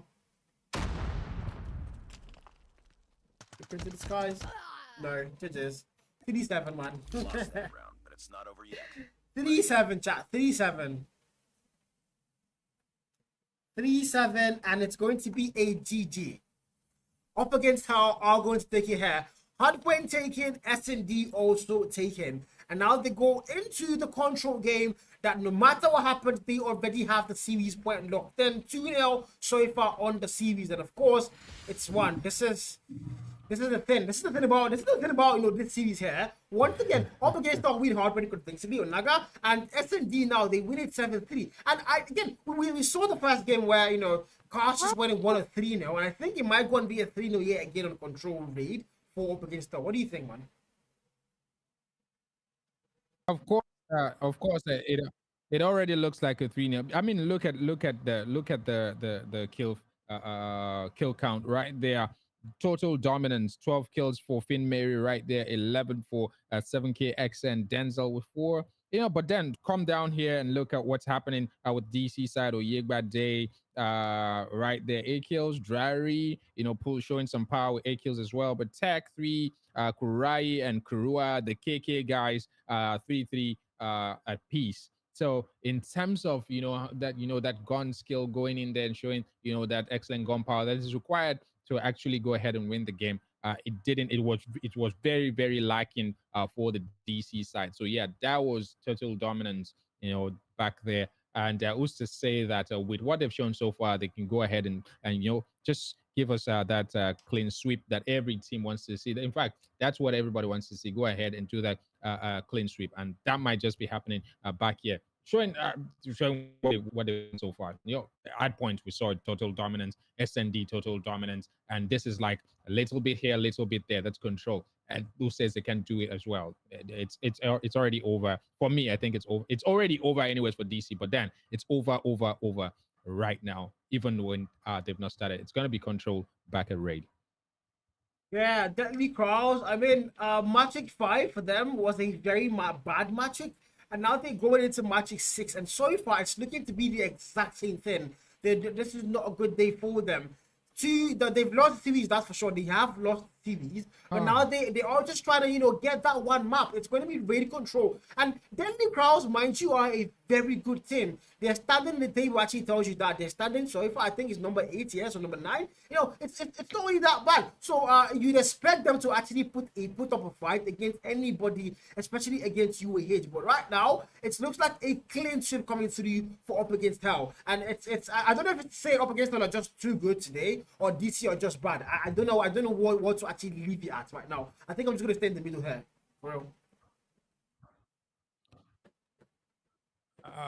Well, it seems like DC might be missing key elements here and there, maybe in terms of the subs and stuff, But then they're missing key element because this is not the DC that we've seen played. They've played before, and honestly, this is not the DC. The chemistry and how they've gone ahead and there, but then this is esport offsets. Like we say every time, offsets are always very key. Offset happen every day. Every time, expect that upset will happen every day, anytime. So yeah, this might just be one of those upset, but then this is a very, very bad one. That it's not a good one for the DC side. At least show that you deserve to be here tonight, but they've not been able to show that. 7-3 is way far away. That's 7-point lead. That's too much. And then 250-132 for it's total dominance for up against Hell, right? It seems like they've gone ahead to put their house in order, and they're showing us what they can do here tonight, and using the DC side as the litmus paper, the litmus test tonight. Well, I mean, I have to agree with you on that one. It's not been a close series so far. The Hardpoint not close, SND also not close. And going into control now, from what we've seen so far, there should be an easy control for up against Tower. Most likely, it's going to be an easy one for them. Because what they've done so far is show you that they've got the class and they've got what it takes to actually go all the way. And DC have not been able to keep up. They've not been able to keep up at all. They've been on the back foot literally the whole day.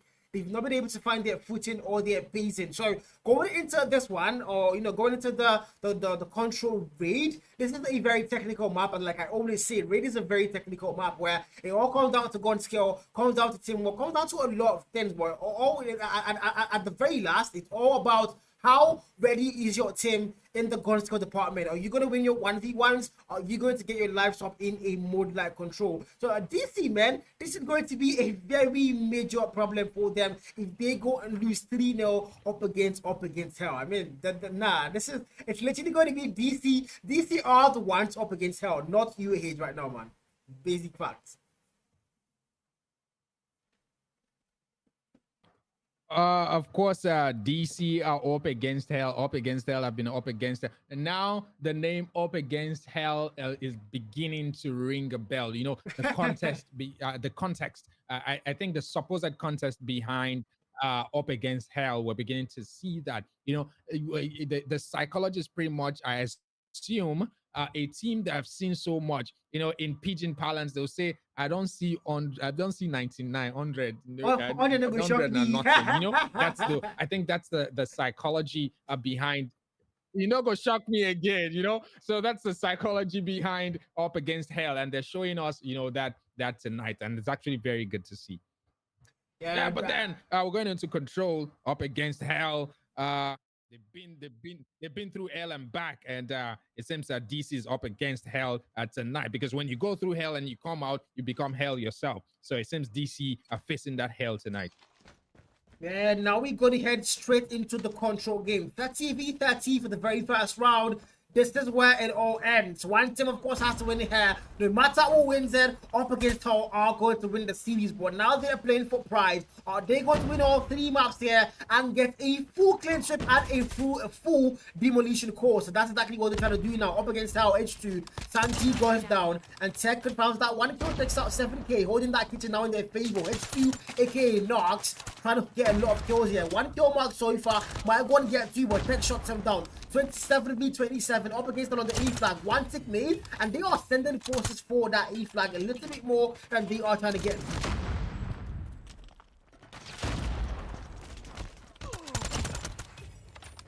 Of course, they'll be trying to go ahead and do that. That's UAH right there. It seems like a double capture would have been what they were trying to aim for, but that's not going to be happening. 23 v21, they make that 22 v20 all the way to 22 v19. The DC finally waking up. Like I said earlier, you know, in terms of sub, in terms of probably the players that they need, you know, to shake things up, maybe that's what they were missing right there. And we have Sanji in for the team, and it seems like the presence of Sanji pretty much doing a little bit of a magic right there, you know, given that necessary support to Yegba 2017 in terms of count, trying to make sure that they don't make any slip on team don't go ahead. And but then right now they're level, and there's still ample time anyways. They are going to try to move in for that double capture. The last segment on the B side, trying to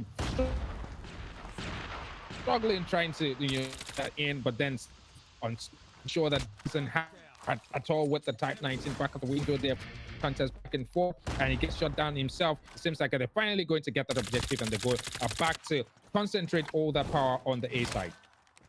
That's in V9. The lives are locked in for the E crowds. For some reason, somehow, they are looking to be the better team right now on control round 1. Lives are locked in. B flag lost to them, but E flag still in their favor. Only 1 tick made for Up Against Hell. Lives are definitely not there for them anymore. They've got to make that push together as a team, or they are going to get picked up one by one by the vultures of Deadly Crowd. And now look at them. They're holding their angle straight on the 4 kill mark, trying to make that move towards kitchen. No, back up there. Now he does find that 1 kill, but Sanji shots him down and sends him back to spawn. 3 more lives for them. 7k on the 4 kill mark. Denzel 5. 3 now for H2 as well. Can they make this work? 3v11. Make that 2v11. And the answer might definitely be no. 7k now. Left to clutch 1v10. Left alone to fend for himself. The smoke goes in there. There's a lot of time on that clock ball. 1v10, not possible. Yegbade shots him down, and just like that, 1-0.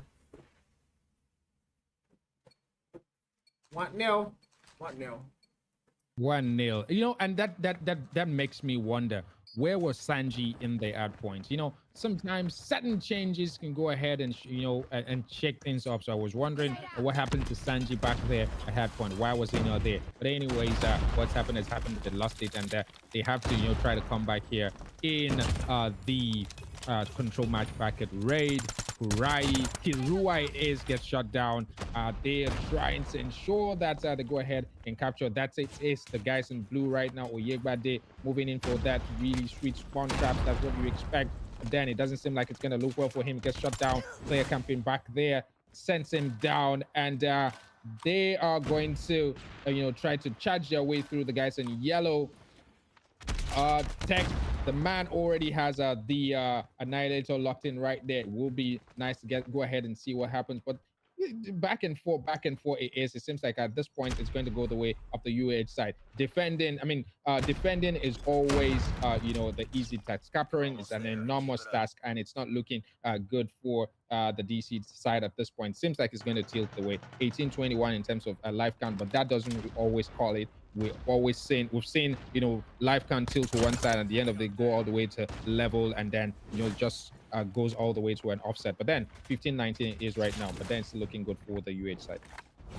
Yeah, the Teamsters V810 up against how they've got lives locked in for themselves here. The B flag capture, only one tick now made for the DC side. Sanji with that vortex only finds the one kill. Denzel able to get a trade there, shuts him down and sends him packing. But now DC are trying to get the B flag capture and try and reset that clock by a whole minute. And I think it's going to work for them now. They are going to get the B flag capture as they now try to send all their forces towards A. The V410 lives are there for UAH war. Can they hold it down? We've seen DC somehow be able to keep the game this close. We didn't see that coming through after the Hardpoint and the SMG, but right now the dead machine for Pete Mary on the 8-6 kill mark. Gonna get players here, make that 7, make that 8, confirms those 2 kills, and he's holding it down through kitchen. Nobody comes through on the man's watch here. Lives are going to be lost now to Deadly Crowds. It's a 10v15, make that 9. Lives are now firmly locked in for up against hell.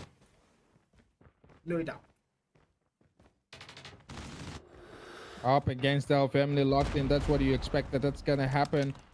Trey right there trying to not to make any slip down that staircase, and 6-12 it is, and it's still going all the way. They're not gonna let anything pull through. That's a 7k XN. The man is actually a force when it comes to that assault rifle. 4v12, 4 guys up against 12 formidable angry guys on the UAH side up against. They'll make that 4v9, and they're cutting through anyways. Oyegbade is still standing on the other side as well, cutting those players down back and forth. Smoke right there, trying to be evasive. 7k XN, he moves away, not able to get him. 2v9 is right now. It is Oyegbade on the other hand, trying Oyegbade trying to cut through 8 players on the side of the UAH team. They're giving off enough information for them to know where they are. 7k XN is going to push through, but then they don't have the time to get where they need to be. It is 1-1, scores are level. 1-1, definitely 1-1, scores are level there. As we now head straight into that round 3, and look at that. Deadly Crowds, good round 1, round 2 not so good, but again it was close. That's the take home from there. It was a very close round 2. It wasn't one-sided, so that's now something they need to bring again into round 3 here, and they try to retake that lead most likely. Now Sparrow comes 3 for Denzel for a very fast B flag capture. That's exactly what they're sending all their forces to go and do. 3 players now on that hill time. B flag, but the god made Sanji shot them down, confirms that 1 kill, and Deadly Crowds is still defending the B flag. 7k sniping all the way now from that bedroom, confirms that 1 kill, makes another one come through as well. The 10 kill mark with the sniper, now the Tundra active for the man. C-Stack, next season first, no, Sanji stills it, and now 35v23. Lives are going to be in favor of DC, but not by a mile.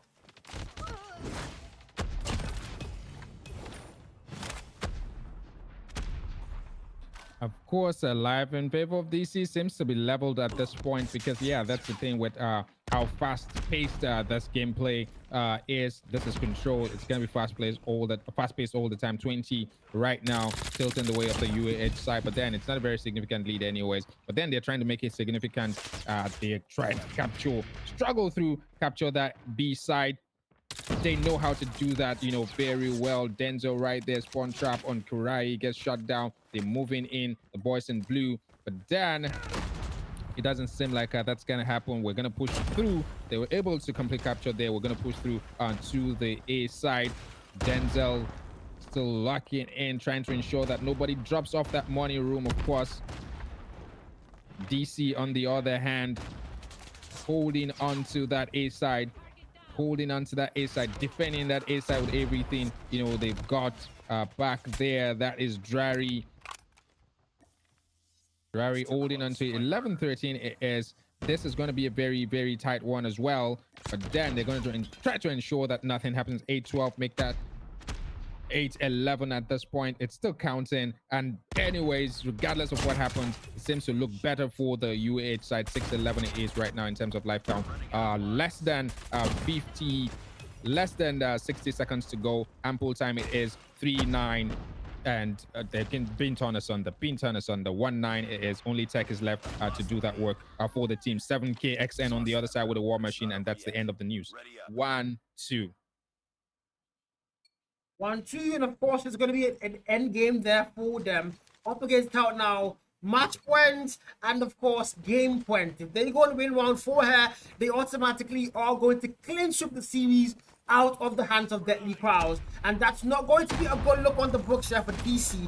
Are they still fighting or have they given up? We are about to find out here. The very final round in might go on B4 up against Hal, or DC might extend it to a round 5. For now, it's all yellow on the kill page, so it's looking most likely now to be in their favor. Denzel, Trey on the 19 kill mark, 20 for 7K CN. Trey now with the point up, takes out 2, but Oyegba being able to get that shot down, confirms the Trey there, and now with the back and forth thing again on the kill page. 24 v 25 for Oyegba on the 18 kill mark, highest on his side of the lobby. But again, can they still stay alive in this one? They need to stay around 5 if they want to stay alive on control rate. Floor.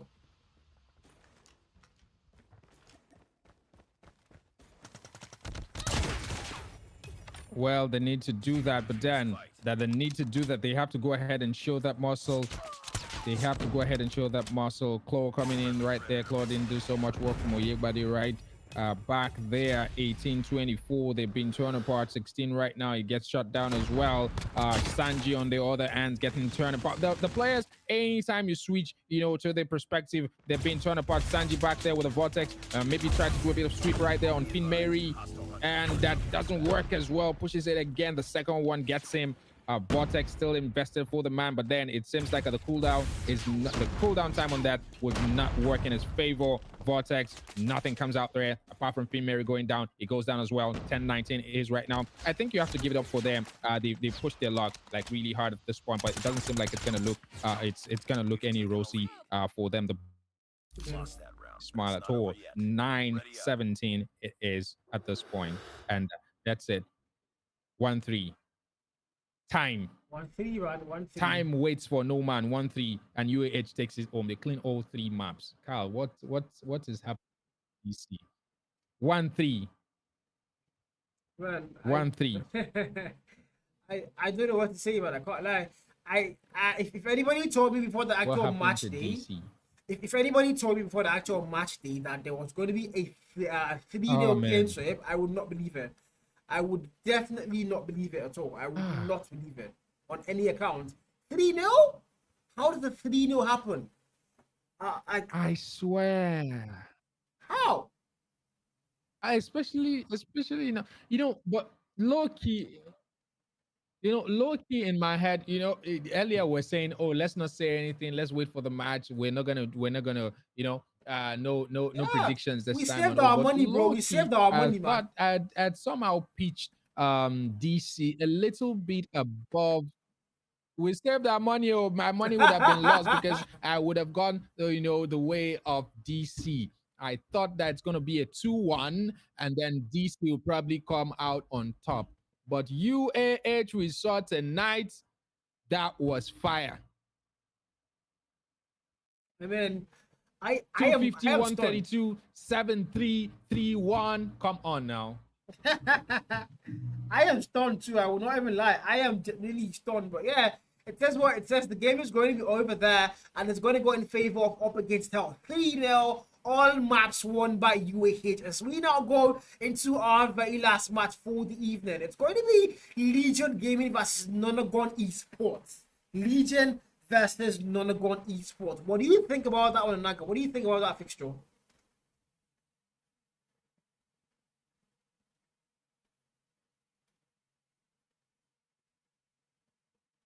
Oh well, LGN And Nagon is going to be tough. It's going to be tough.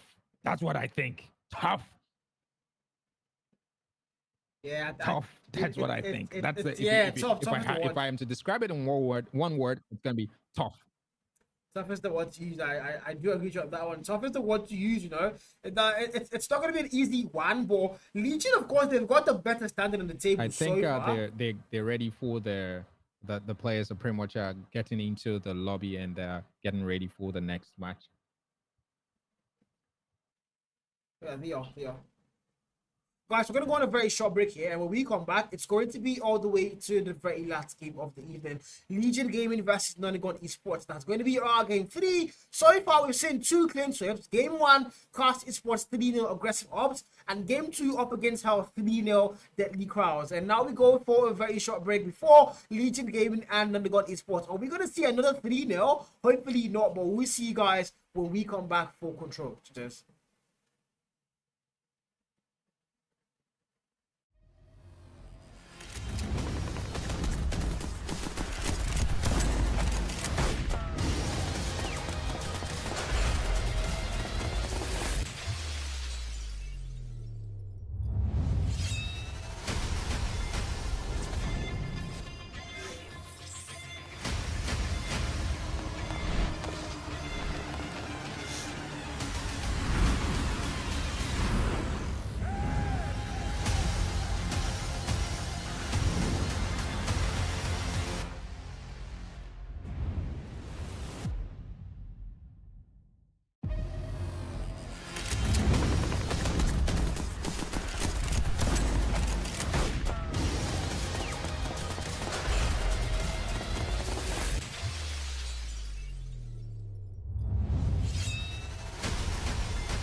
Right, guys, we are back, and we are back indeed. It's all the way now to, let me see something. Yep, it's all the way to the very last game of the evening. It's going to be Legion Esports versus Nagon Esports.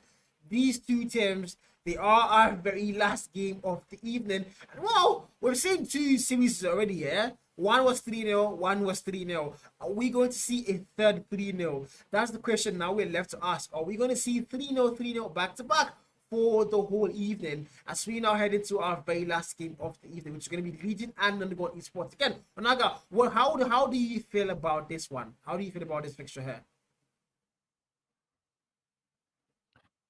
Well, like I said earlier, it's going to be a tough one, and yeah, Legion they used to they're used to threes, sweeping all maps, going ahead, sweeping the series. They're used to doing that. We've seen them, we've seen their flag, we've seen their logo, we've seen their insignia on all maps over and over for the times that they featured here. That might be happening again tonight. I know that something, a little something in me knows that Nonagon is not going to take it easy this night. But then, yeah, LGN is a tough team. They've been here over and over. They faced, considerably tough teams too, and they were able to come out on top. So yeah, I'm sure that I'll be tilting the way of LGN at this point. But then we'll see what. Yeah, we're gonna see what happens for sure. We're gonna see what happens, but yeah, and I also don't think Nagon are going to want to take it easy. I don't think they want to take it easy for sure, man. But yeah, it's all gonna come down to that hard point. Whatever happens to the hard point, it's going to set the pace for the rest of the game and for the rest of the evening for the two teams here. Legion, they are currently top four, but I think top six if I'm not mistaken, and they want to hold on to that top six. They don't want to lose it. Nagon are bottom six. So Legion, of course, they have a lot to play for. The top six teams, it's very choking there. It's very, very choking. You do not want to drop maps. You do not want to drop a full series. So Legion have a lot to play for. Nagon Esports, on the other hand, as well, the same thing. They're on the bottom six. They want to make that rise back up to the top six. So of course, they have everything to play for. They have everything to give. Are they going to be able to now, go and take the series here from Legion, or is Legion just going to get a clean sweep? We've seen two clean sweeps. We've literally seen two back-to-back clean sweeps. Hardpoint 3-0. Sorry,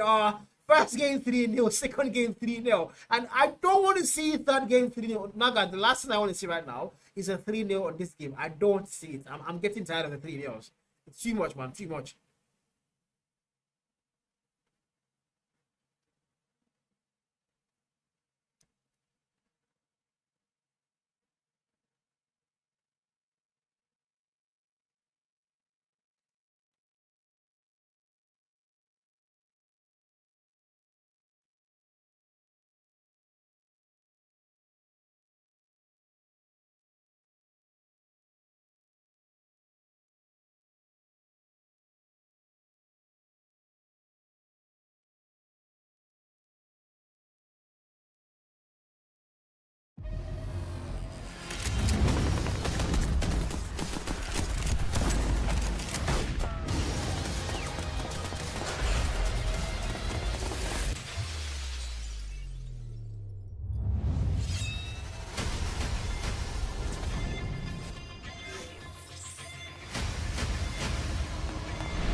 Hello? Yeah, they still can't hear you. My God. Oh, now we can. Now we can. Stream can hear you now. Thank you. Stream can hear you now. Hello, Naga. Hello, hello, hello. Hello, LGN, of course, and N9 on the other end. LGN Special Forces, N9 Guerrilla Squad, and We'll be going in tonight and see what's going to happen. But this is going to be tough. This is going to be tough. I don't know. What are the reactions in chat? We need to go back and see how, the reactions are coming in right there in chat. LGN, Nonagon, what do the people think? What do you guys think? Yeah, you guys go and drop your predictions on chat, guys. Go crazy with your predictions. Feel free to go crazy with your predictions. As we now head into the Hardpoint game, the very last game of the evening. But of course, it's 3 maps, so there's still a lot of action left. So don't forget to get your water, get your Coke, your popcorn, your snacks, whatever you're into, and sit down, relax, hold your phone or your TV, whatever you're watching it on, yeah, and just make sure you're glued to your screen as we are now heading into that game screen. It's going to be Hardpoint on the very OG map Summit, and again after Hardpoint it's going to be SMD on Tunisia again. I don't want to go and start fighting anybody here, but let's just focus on the Hardpoint right now. Naga, what do you think the scoreline is going to look like after Hardpoint the map 1? After Hardpoint is pretty much going to go the way of the LGN team. There's no two ways about it. LGN, I think they're going to go ahead and take ahead and take Hardpoint. They already start back here and they're already pushing that lead. You expect that that's going to happen. They're a very strong Hardpoint team. Dad is there, of course. Avatar is there. The bender, I don't know what it bends bullets back and forth, and that will be happening here tonight.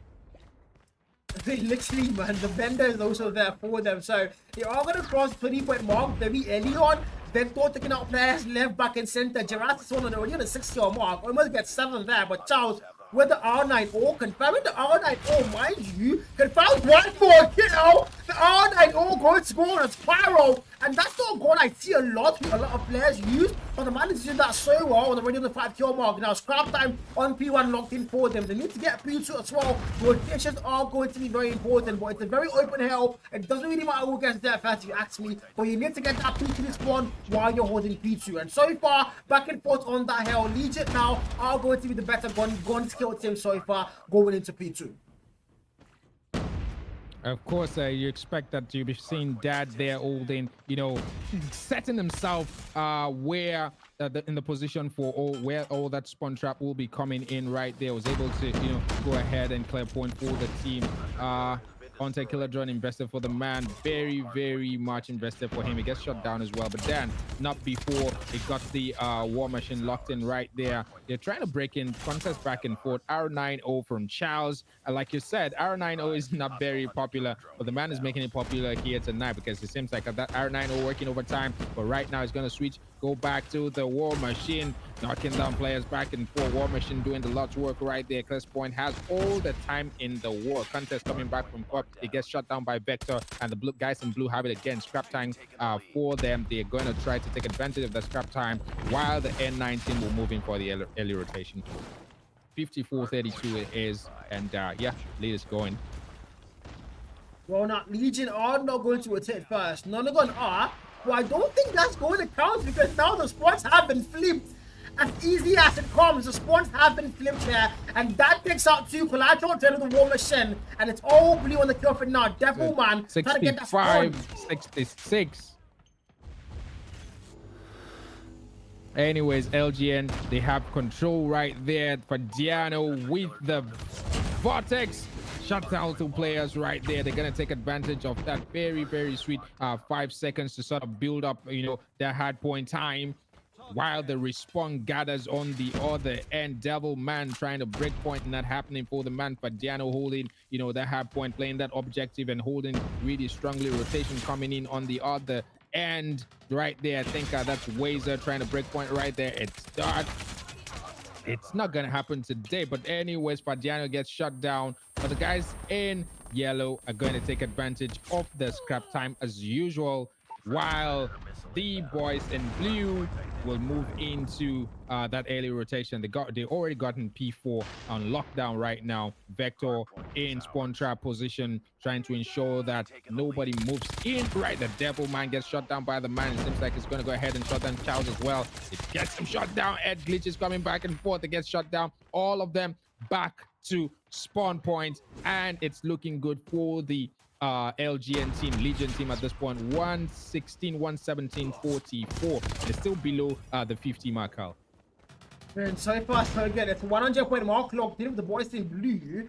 and somehow none of them are not able to keep up pace whatsoever in any single way. But the equalizer now for Avatar, bending the equalizer there, takes out 2 players, mixing 3, and Legion are just going to hold the hill down. They are going to have full map control here. Dominance locked in for them. Charles starts to break that hell. Not gonna happen. And that once again, that with the weird gun picks an AK-117. That is not something we see anybody using in the comp sim, but that is the one player that we recognize to be the player that always picks the weirdest gun choices, and he uses them really well because now the AK-117 with a 17 kill mark and is already going for that P1. Of course, you expect that will be happening for the team. Avatar already streaking up right there. The anti-killer drone locked in for the man as well as the Predator missile already locked and loaded, waiting to be unleashed right there. Avatar, the bullet bender, body shooting, shuts down another player, gets knocked down by N9 Charles. It seems like the guys in yellow have that. No, that's not gonna happen because they get shot down as well. That is always there working over time, you know, with those spawn traps coming in. Devilman on the other end trying to break point again. Vortex knocks him down, and that's from Fadiano right there. That Vortex working earlier for the previous point, going ahead to do that again. War Machine coming in from Dad. Of course, gets a player down. They're gonna move in on the other end. They're moving in for the aerial rotation. Devilman and the team, but that doesn't seem like it's gonna work out really well for them. But it's good to see that they've crossed that 50 mark. 182, 52 it is right now. Devilman holding it strongly for the team. Clears down Dad. He gets cleared down by Geras, a lot of time with their claw right there. Geras gets shot down as well. 185-52 it is, and it's still going the way of the guys in blue, the LGN team. Man, I would expect the game to be a little close if I'm not lying to myself here. I mean, Hydra is here. They've also got Bam from Series 7. There's a couple of additions that did make sure during the transfer window. Nagon Esports are a very solid team. So seeing them fall off this badly on the Hardpoint fixture, it's not something I would expect on a normal game. But right now, we are getting destroyed on Hardpoint. Legion Gaming are just a little bit too good, a little bit too strong. And now Anissa breaks that break. Not really gonna happen for him. Was there with the nade, confirms that one kill. Devilman with the spare, and confirms that melee kill. But now Spawn not gonna be there for him. That the anchor player for Legion, and they are gonna get that P3 spawn to in their favor. Scrap time or so on P2 did go their way, and now all they need to do is get a full 60 here and close the game off on P3. Of course, that's what's going to be happening, except we see, you know, those contexts come in, which doesn't seem like it right there, because Avatar, the bullet bender goes in with the equalizer. We're going to be bending some equalizer soon, but then it gets shot down by the core from Nina right there. Nina moves in with the core, gets shot down by Fadiano with the Vortex right there. The boys in blue are not going to let anything slip. Fadiano still has, you know, the Vortex locks and loaded. The man knows how to use this very well. He's going to try to drop another one here. Seems like that's what's going to be happening right there. But then Dad with the spawn trap wouldn't even let any player come through from the spawn supply. Predator missile from Fadiano right there. Dad on the other end with the War Machine gets shut down, and it is 250-61 at the close of that round, with very ultimate superior power from the Legion side. We are Legion. I am Legion tonight. We are Legion. I think that's it. We are Legion. That's going to be their take for sure. They are Legion. 250-61. God. I mean, 250-61. Naga, this is not what we saw coming. I mean, it seemed like N9. Exactly. Man, I said it was going to be close. We're saying here that it's going to be close. This is not close at all. Though. It's not close. I mean, you know what I just loved? The way you added that O, you made it sound very Nigerian. You're not close at all. Because, bro, this is not what we saw coming. 250-61, and not even able to get anywhere near the 100-point mark. And that's not a good look for Nagon Esports. Seeing, you know, the level they are at, the kind of players they have, and how you expect them to actually go very far in defense. And right now, they are bottom 6, and they're not even looking to actually leave it, because Legion are going to just run through them, dominate them, and school them. Like, they are schooling Nagon how to play the game. 250-61. Wow. Man. How does this happen? How does it work? Maybe they had like maybe maybe there's a serious beef going on. It's a beef situation, and be like, oh, we have to go there and destroy these guys, because you have to look at that, Wow. that vortex coming in, War Machine coming in from that back and forth, Avatar with the equalizer. They were just tearing them apart here and there, and it didn't look nice at all, especially for the team for a team of that caliber, the Nonagon team. I mean, well, it's just going to be what it's just going to be. But again, for the Hardpoint side here, Gerard on the 39 kill mark, 31 for Victor. Those two players above the 30 kill mark. In the Hardpoint time, Fabiano almost at the 3-minute mark. And the man of Avatar as well, 2-minute mark. I mean, this tells you that there are players getting the kills, there are players getting the OBJ, and then there's Dad, the anchor player, holding that spawn for them. Literally every single player had a role, they had a job, and they stuck to that job. So you've got to, acknowledge the teamwork and the decency of what they were doing here. Legion Gaming at the very top of the esports ladder right now, up against Nagon Esports. And again, search and destroy, man. Search and destroy. What do you think the SND is going to look like? Which was so hard for it wasn't close. What do you think the SND is going to look like? Oh my god. Oh my God, Fadiano is gonna be coming hard. Garrus a lot of time. I mean, it's SND. Though we've seen more Legion SND happen at firing range, right? So Tunisia is going to be sort of like for a change, because I personally have seen more firing range S&D for the Legion team. So Tunisia is going to be a new territory for the first time. As a matter of fact, it's going to be the first time I'm seeing them play at Tunisia. So yeah, we're going to see what happens right there. But then LGN they've shown themselves to be a very solid S&D team. You can't take it away from them. So we're going to see what's going to happen back at Tunisia here tonight. Yeah, Tunisia is going to be the game mode where maybe Nonagon are going to try and redeem themselves. But so far, what we've seen on the Hardpoint game, it wasn't close. It was a total destruction, total owning, of them. So hopefully on S&D, they are able to change things up. They need to now stay strong when they search and destroy. In fact, they need to win S&D. It's not even a want here. It's not a maybe. It's not I hope. They have to. They must. They see. Like this for their name. It has never been more important in their life to win a map. It is now. They cannot lose the series like this. They have to. They have to. They have to. Because no, what was that? What? Well, that could have if that was a Legion, if that was a Legion AO, if that was a Legion DC, I would say, but this is Legion N9. They have to show some muscle. I'm pretty sure that they're going to go ahead there and show us in the S&D Tunisia tonight. Take advantage of the fact that, like I said earlier, this is a very virgin map for the Legion team. It's actually a virgin map. They're probably going to take advantage. I think I've seen N9 play there, so maybe they might be able to take advantage of that and set a foot forward. But then subs coming in back and forth in Rome. And I think everybody pretty much thought that it was going to be very close. Like Son back there in chat saying that N9 was humbled. It's actually a very sad one. Sounds really sad. N9 was humbled. But come on. That was too much. But then we're going into S&D. S&D can always, that's usually where the offset happens. We saw what happened with AO and Cast. Okay, so yeah, we're going in. We expect that something magical can happen at Tunisia tonight between LGN and Nonagon.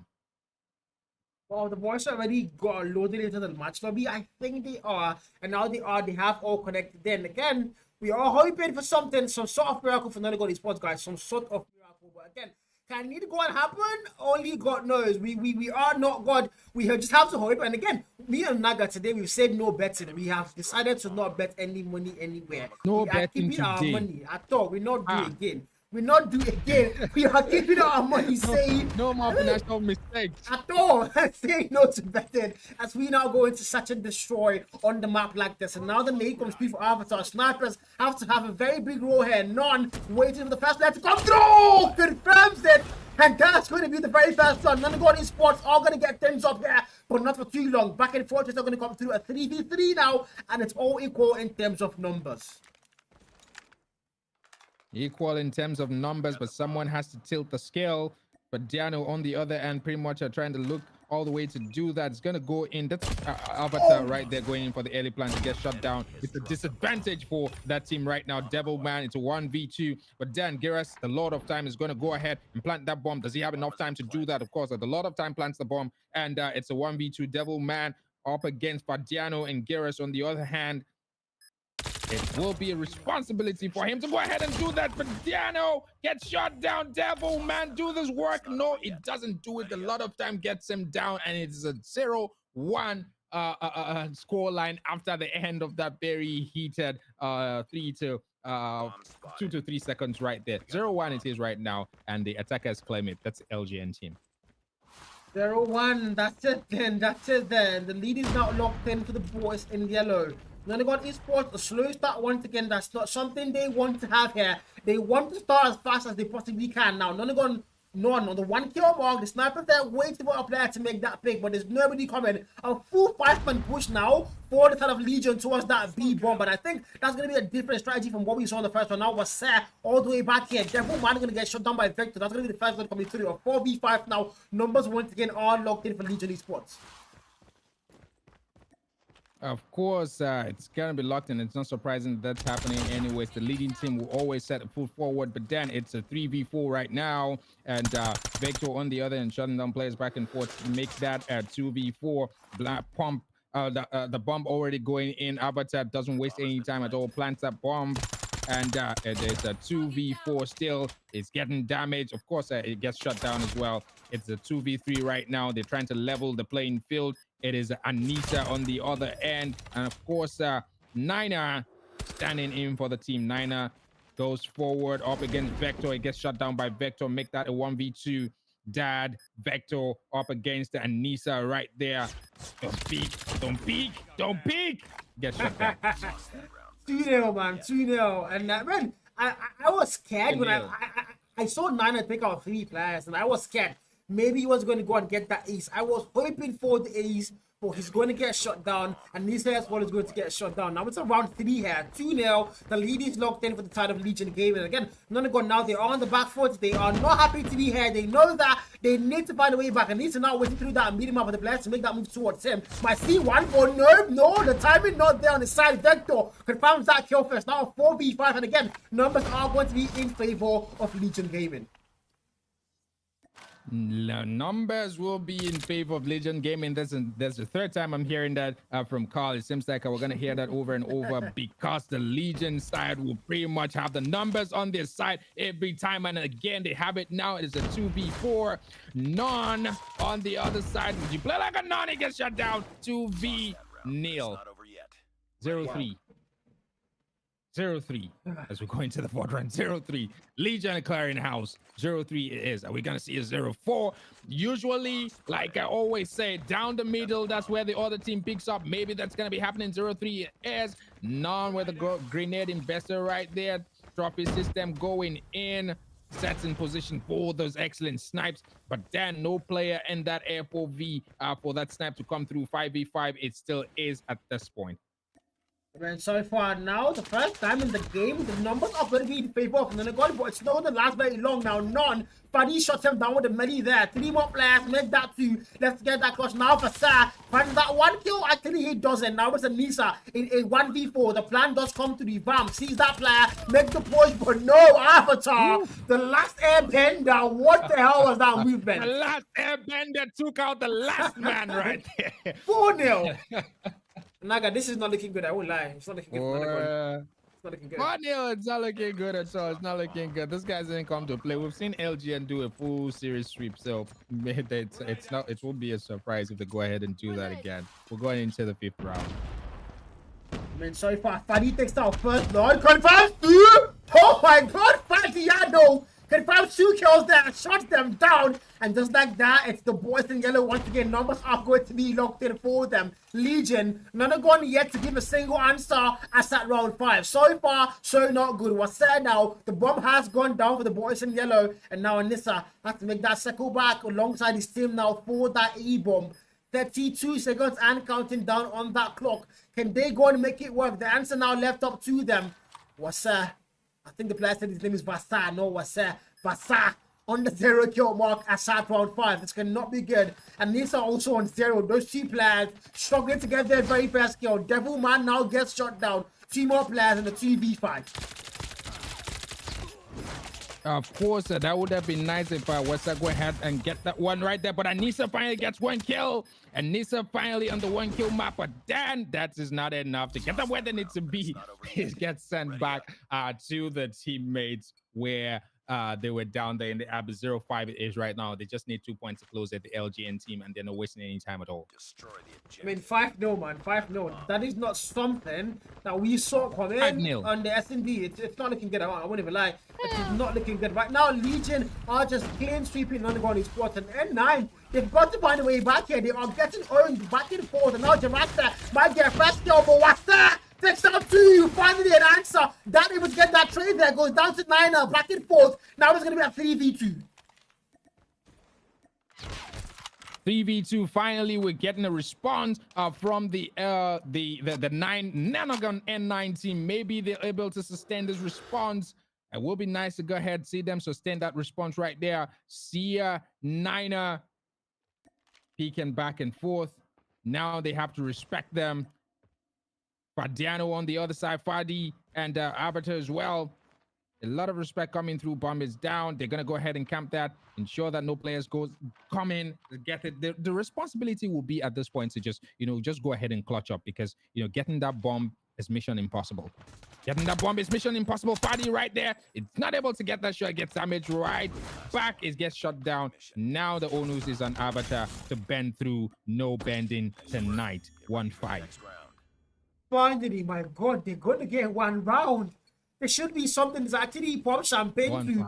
Hopefully, they get a lot more because, man, this is not going to go start for them on such and destroy. And they are getting destroyed left, back, and center. Now they need to find a way here to keep the momentum on their side. It's now been switched a little bit, but now sides are also going to get flipped. They are now the attackers. First blood not coming through just yet. None. With that sniper still in hand for himself, but not a single kill yet. In the past couple rounds. Only 1 kill in the very first round. And for the past 5 rounds, not a single kill. That cannot be a good start for an actual sniper. And now a 5v4 for the very first time again. Numbers are going to be in favor of the side of Nagon Esports. And that able to shut that down. Make that 4v4 back again. They are going to get things tied up here.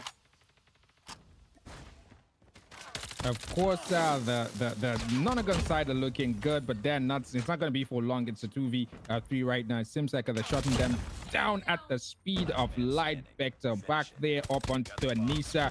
It seems like Anissa was able to get that clean, and it is 2-5 right now. Anissa finally gets 1 kill. I think that's 2. Make that 2 right now for Anissa. Of course, that's it. 2-5 is 7 rounds down, all in the journey to 7. We're going into the 8th round. Round 8, yeah, we come. And again, momentum has not been flipped, but that, oh my God, no wasting time to get that first kill. Fadi as well. The snipers are doing the lot swap, taking out 2 players, and now 3 left standing. Fadi sees those players in the mid. I think he does. And now we're trying to get them off guard. Players are now making that push. Fadi looking for 1. None takes out that 1 player. Fadi's still there. And Nisa takes out 1 sword. 3v3. Numbers are now equal here. Tied up. But Fadi's still waiting. 9 kill mark. Sees that man. And he's confirmed the first kill. And he might just go big, but None plays that safe. Devilman rather plays that very safe in the 3v3. Of course, the man had to secure that life right there. Otherwise, would have tilted really badly. But then they still have a bit of an advantage. Rotation coming in for Devilman right there. Goes there. Stillsbomb tries to plant diffuse. Oh, of course, it goes ahead to plant the bomb right there. It gets shut down. None on the other side is the only man left for that team. Dad on the other end as well, trying to shut him down. Knows where he is. They're all going to swarm at him right now like bees. They've done that. Give us a lot of time. Body shooting coming in from Dad right there. They diffuse the bomb, and that's it. The body shooting, man. I mean, this is, I will not lie. This is what I asked for. This is what Abu Dhabi loves a lot, and this is what I love. We love the violence, you know. The way Abu Dhabi quoted the book of CODM, I can't quote all that, but God, this is what we live for, the violence, and that with that body shooting. Of course, that quote is so long. It's too long. I love it, but I can't grab it, man. It's too long. And now it's gonna be a 4v5 early in round 8, round 9 here. The lead is still locked in for Legion Gaming. Devilman now alone on that top one. Avatar, I did see him, but he's gonna play that safe. 4v5 in round 9. 4v5, make that a 4v3.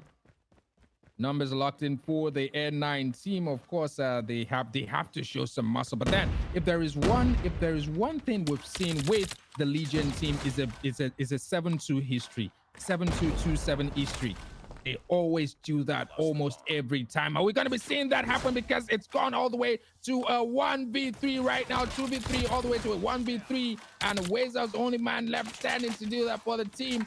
Wazer get the team where they need to be. We don't want to see a 2v7 history. Shuts that player down. Seems to be a 1v1 right now. Wazer, Padiano on the other side. Sniper, assault rifle.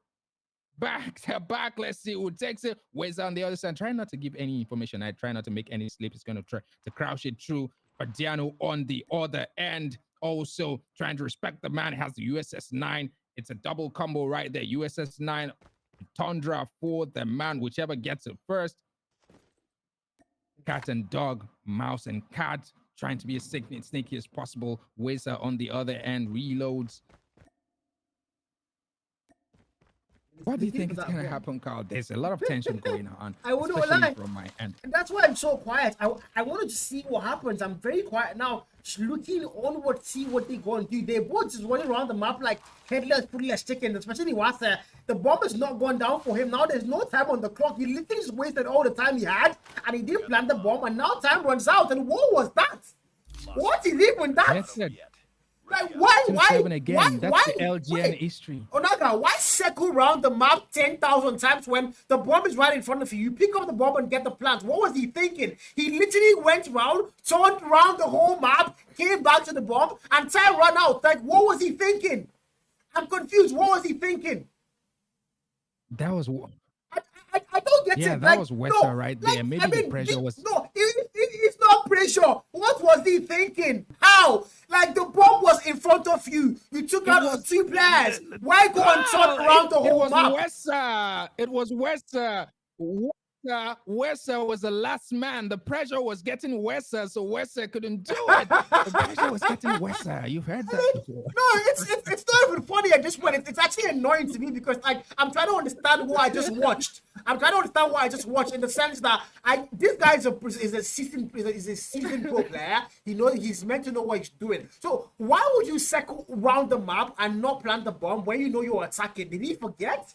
It made no sense, but yeah, it's going to cost them that. Maybe, just maybe, if he had played his cards right there, they would have had to come back. But we're never going to know. We're never going to find out. Because just like that, SNB is over at 7-2. And we're going into a control. Legion once again, 2-0. 2-0, man. 2-0. What's happening?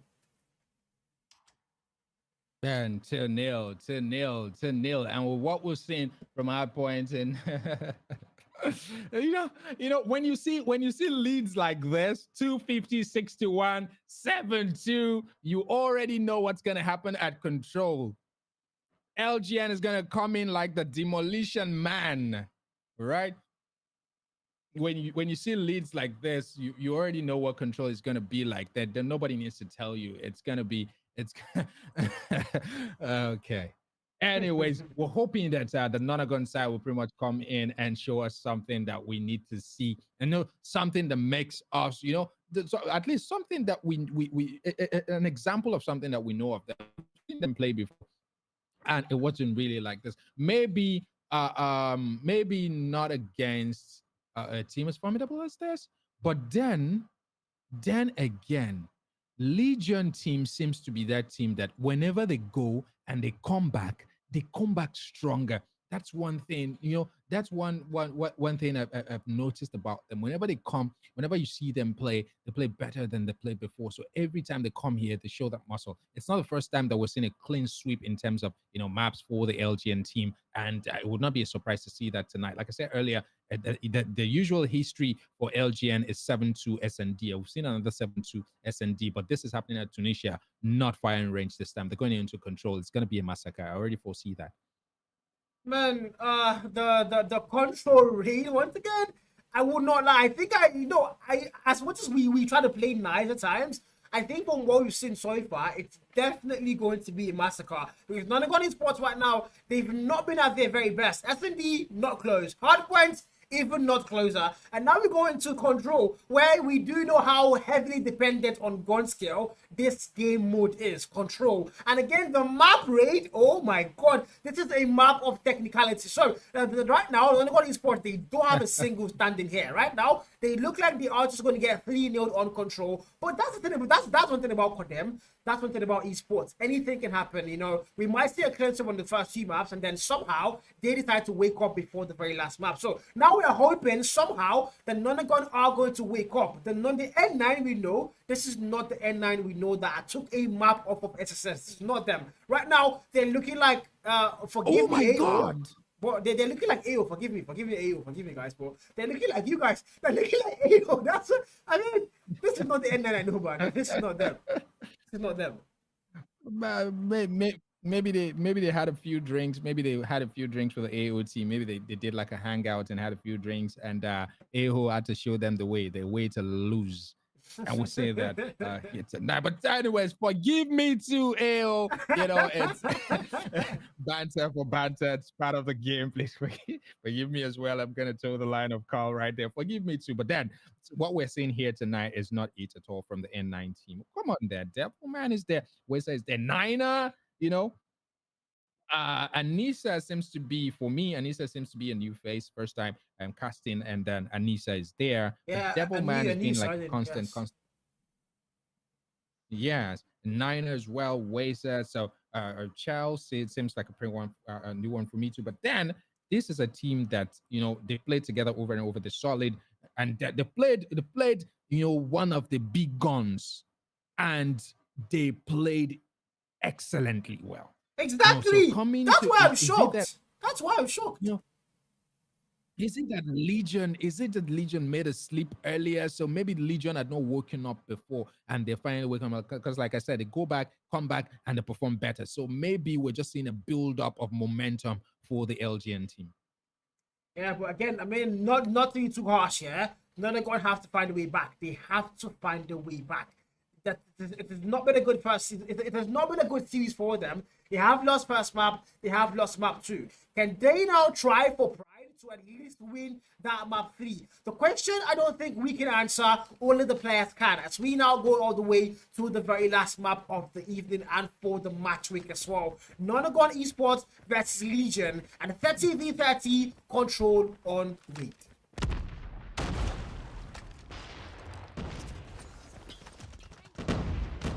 30v30 it is.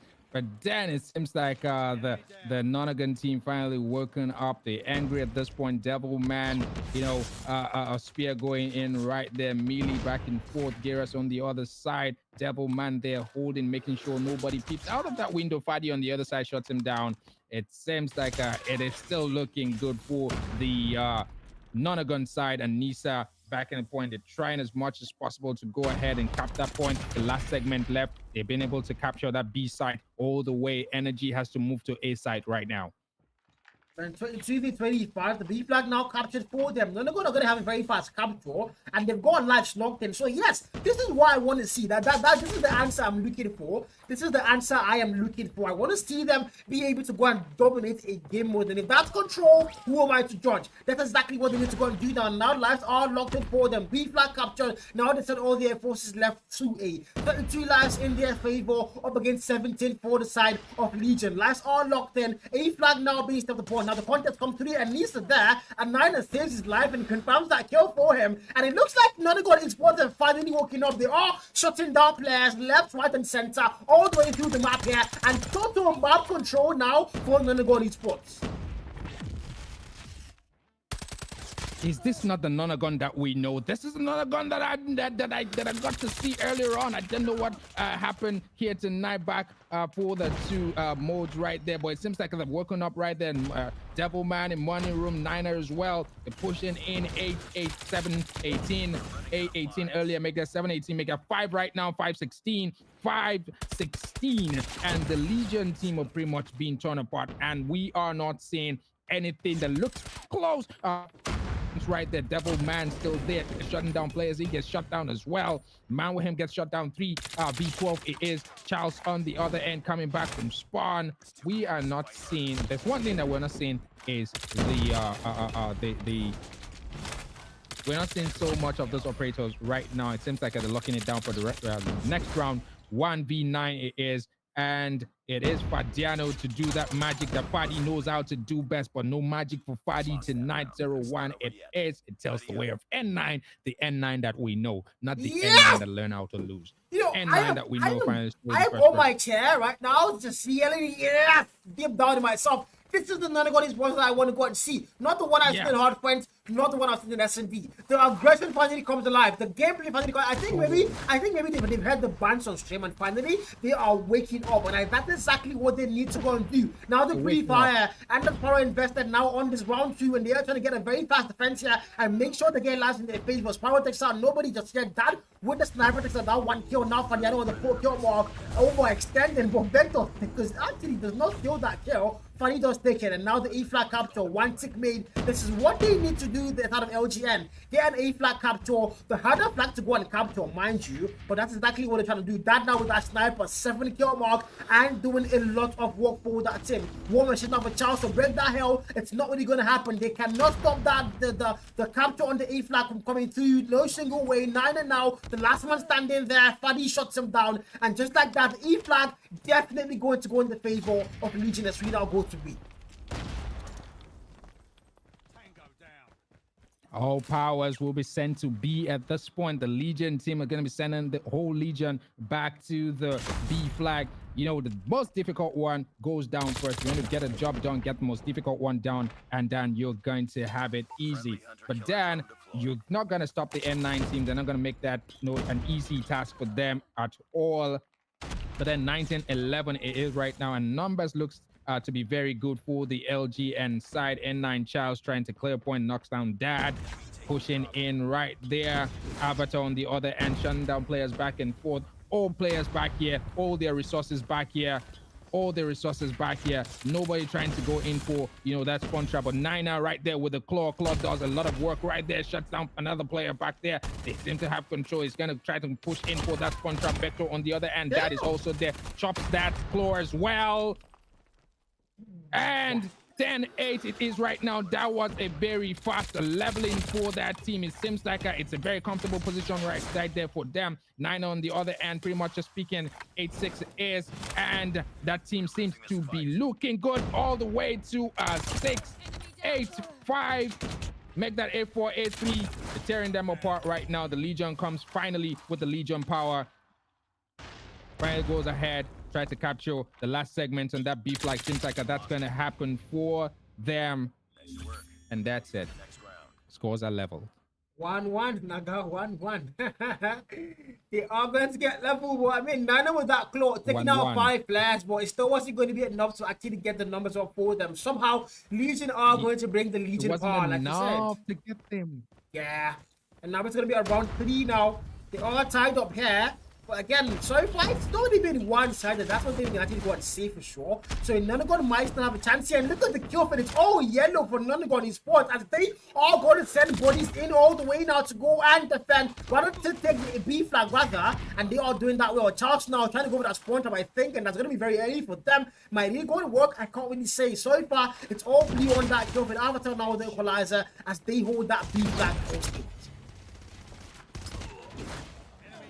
They're trying to hold it hostage. That's what you expect at this point. Niner, the N9 team. You expect that that's going to happen. They're able to capture 1 segment so far. They're going to try to do a double capture. Maybe that can happen. But then Avatar the airbender, the last airbender, all elements bender right there because it's bending metal. Metal bullets are made of metal, but then it gets shot down by N9 as well. Fadiano with the ever working Vortex right there. Vortex not working that much today, but then he's able to get 2 players down all the way to Anissa, gets shot down by him as well. 1-1 it is, 17-6. And not a very, very significant lead in terms of life count, but then you can expect that that's going to happen, especially since the LGN team pretty much have to defend it. 14-15 right now. Life count still very level. They're trying to struggle through that double capture because that is what they need at this point, you know, to get that, because they're not going to let them go and concentrate and just capture one play. They have to split the resources of the LGN team in terms of life count and try to do that double capture, but that's not really working well for them at this point. When Charles there with the war machine at E, I don't think that was a wise investment. I mean, you have to save that for the next round. The war machine came and did not get a single kill. That was not a wise investment at all. But now they step on that B flag, trying to get that capture. There's 2 ticks are now locked in, third is also locked in, and now they are going to reset that time. So it's going to be a full-on TDM now, and TDM looking in favor of the side in yellow. Nagon Esports 1 life advantage here. Can they go and make it work? A lot of time on that clock, so they don't need to worry about time. All they need to worry about now is making sure they go and get the life orbs and don't lose lives. So far, so good. Avatar goes down there. Charles confirms 1 more kill. 8v6 and 8v5 and 7v5 back and forth. The lives are now firmly locked in for Nagon Esports. Of course, 3v6, 3v5 right now. Nagon looking good. It seems like they're going to go ahead and claim this round. Fadiano anyways, very tight-fisted combat right there with Devilman and Anissa, but Anissa gets a shot. They take the lead. 1-2 it is. N9 not going to leave this round without, leave this map without a very serious fight. And that fight looks like they're going to take it right now because they're already in the lead. 1-2. Man, I will not lie to you. This is the N9 I wanted to see so badly, and finally, man, finally, they are coming to life. But now, can they see it through? That's the question now. Can they see it through? But now investors are going to come in early for that. War Machine finds that first kill. Needs to get a whole lot more. There's nobody on the man's radar. It's a 27v27. Lives are equally tied up here. And the B flag captain now for Legion Gaming. First stick now locked in. 3 more to go for them. That's an Avatar. On that kill pick, doing a lot of damage to the side of Nagon Esports. And that's going to be a major problem for them. They need to now make sure that they don't lose too much lives while they hold that A defense, because now B flag most likely is a lost cause. Of course, that's going to be what's going to happen. But then B already captured right there. The boys in blue captured B. They're going to concentrate all the energy back at the A flag. And then trust that Fadi is going to be there with that Vortex that works overtime as usual. But then he gets shut down, but the Vortex still does his work anyways. 24-19. It is not looking good for the Nagon side. Devilman and the team struggling through, coming back from spawn, trying to ensure that they're able to level the playing field. But that's not going to happen right now. 2017 it is, and is going down really fast. Dad on the other end, this time not going for the spawn trap, ensuring that he holds that point. Predator missile comes in, 2 players to shut down again. Life counts are draining on the side of the Nagon team. Avatar still bending bullets with a Type 19 right there. Type 19 doing a lot of bending. 2 players get shut down. Holds that kill. Holds it really strong. The A side right here. They're going to try to ensure that they, go ahead and capture that just like they did earlier. But then the guys in yellow wouldn't let that happen. Sparrow invested by Wazer right there, but that didn't do so much. Wazer goes down. It is a 14-5. Make that a 14-4. Carl, it's over. Man, it's over on this one. But now, mind you, from what we've seen so far, the fashion of the game here seems to be the attacking side always wins. Nagon have now won 2 attacking rounds, and also Legion have also now won 2 attacking rounds. And now the twist here is Nagon Esports are going to be attacking on the very last round. This is the tiebreaker, and it's the very last It's round going of to go control. the way of Nonazon. Most likely, from what we're saying, it might just go and go their way. But Legion, of course, they can be able to defend that. They now know this is a do or die. So, are they going to let the game go how it's been going so far, or are they going to have a response? Now, the answer left for them. War Machine there only finds the one value. Purify now for Nisa. Purifying Surge. Confirms that first one. Purifies Avatar, and Avatar also shuts them down with the drone. The back and forth, kill me, I kill you thin. Exactly what they're doing. And now all the way to a 26-27. Nagon Esports are trying to get the B flag capital. One tick now locked in. Of course, that was very speedy one for them, but then they're going to concentrate that resources on going ahead they're going to concentrate that resources on going ahead to ensure that the last segment is captured right there. But then it doesn't happen because Wazer was shot down. But anyways, B objective lost. That is on the LGN side. They're going to try to ensure that it doesn't happen again for the A side at this point. 23-19 it is. But in terms of life count, they've pretty much done a lot of work, the LGN side, to try to, tear these guys apart. 22-15 life count, not looking well for the N9 side at all.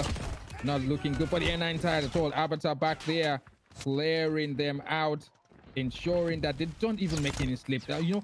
Those spawn traps are coming in excellently well now. Equalizer is going to go back and do all that very magnificent damage back there, but then Equalizer doesn't do so much because Wazer shuts him down. Would have been nice to go ahead and do that, but now Devilman also responds with Equalizer. He gets shut down as well. Back and forth, 17-5 right now. It's not looking good for the N9 side.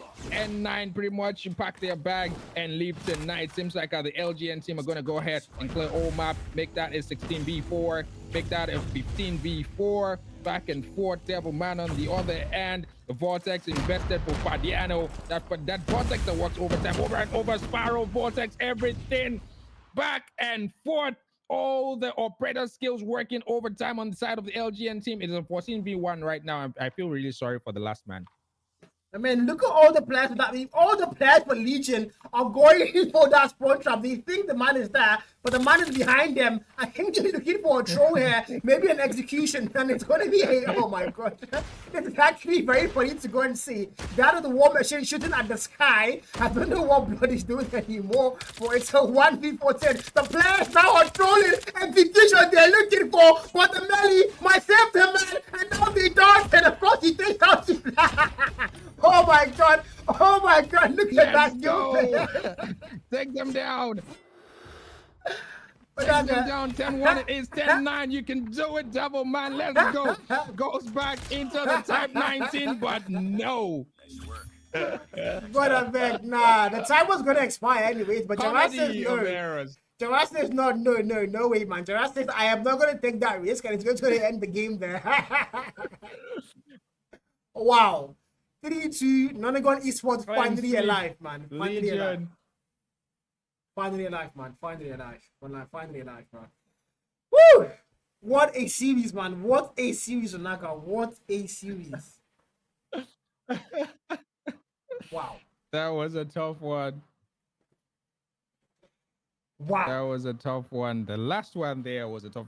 The control was actually the toughness that we expected to see.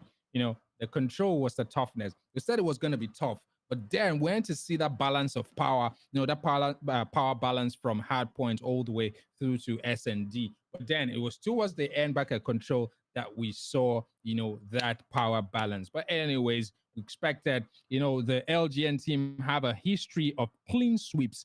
Another clean sweep tonight for the LGN team. I mean, it says what it says, man. 3-0 as Legion are going to further extend their place in that table. Now, looking to take back their number 4. I think they were number 4 before the match day. So they're looking to go back there. There's going to be a leaderboard, where we can actually switch and go and see what the teams are looking like going into the next match day. But I think that's going to be very soon. The production team will put on screen once it's ready. But yeah, so far so good, man. Legion Gaming, they are just going to clean sweep all the way through the boys of Nagon Esports. But finally, Naga, yeah, we've got to give Nagon the credit there. Finally on control, they finally woke up, but it was just too late. Just too late. Yes.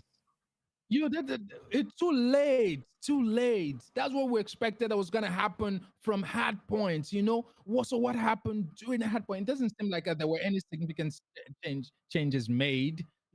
All the way to all the way, and then you finally bring out that superior power that we wanted to see in a control. You expected that was going to start from hard points. That power was going to start from hard points. N9 not a pushover team at all, and we saw that happen back there. So what happened? Where's Devil Man? And the entire team. What really happened? Charles back there. Anissa was the new man, but Anissa also showed a little bit of coming in with that support right there, pushing in like really hard. Anissa showed that support. Anissa also showed that is also a very excellent player back there. So what happened in Hardpoint? If you're able to bring that power in and control, why not start it first? Because it always happens. The psychology will always hit on the player. The team that goes ahead to win the first round, the first map, always have a slightly upper hand. And if they're able to move on with that steam, they can go on and win all the series. And then this is LGN, Legion. We are Legion that have a history of clean sweeps, winning all series, doing it again. Why did you let them do that if you had all that power that you pull back and control?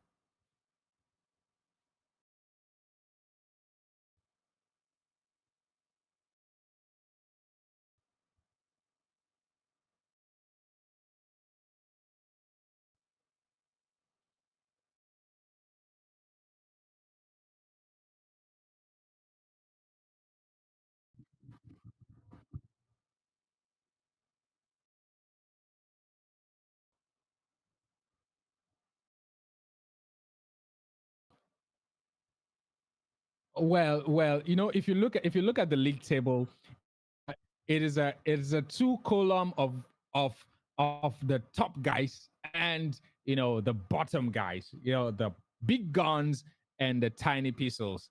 You see the league table, the way it splits. You can see that the big guns are on the other side. They're already delineating themselves. But then, yeah, Deadly Crows, as you rightly said, being back there, 11th space, 11th place is not where you expect, especially below Execute. Well, no disrespect to Execute, but in terms of how they played so far, I would not expect that the Deadly Crows will be anywhere there. But then on this other side, of course, Superior Power would always be on top. Special Suicide Squad there, Casti Sports, Ace, Eclipse. These are the guys that we've seen, come in and show, consistency over and over and over and over. But on this other side, that consistency have not been there. Of course, strong teams, Aura 2-3, strong team, but that consistency we've not seen so much. But then on this side, Carl, you have to give it up for UAH. The performance tonight was really top notch, and I have to give it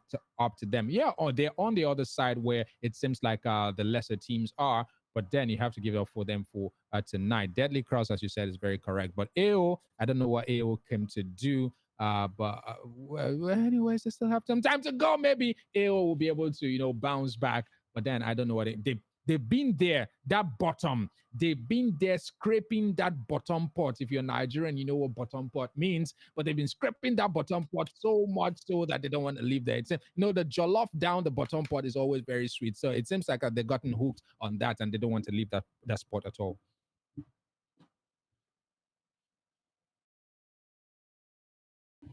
My mic was a little bit muted there, but I'm back. I don't know what to actually say about the whole standing right now, but I've got to say Eclipse Gaming are now number 4, and they had a very rocky start. That's what they are one team that had a very bad start, and now they are most likely now number 4. That's a very big upgrade for them. And going into the rest of the event, I think they have a very good chance at staying on that top 6. The bottom 6 teams now, they are trying to get back on that top 6. But yeah, I think it's safe to say AO have no chance of being top 6. I mean, literally, bro, no chance of AO being top 6. No chance at all. 17 maps dropped. No, 17 maps dropped out of 18. No top 6. They don't. And with how they played so far, they don't even look like they're like a top 10. Top six is too ambitious for a team like this.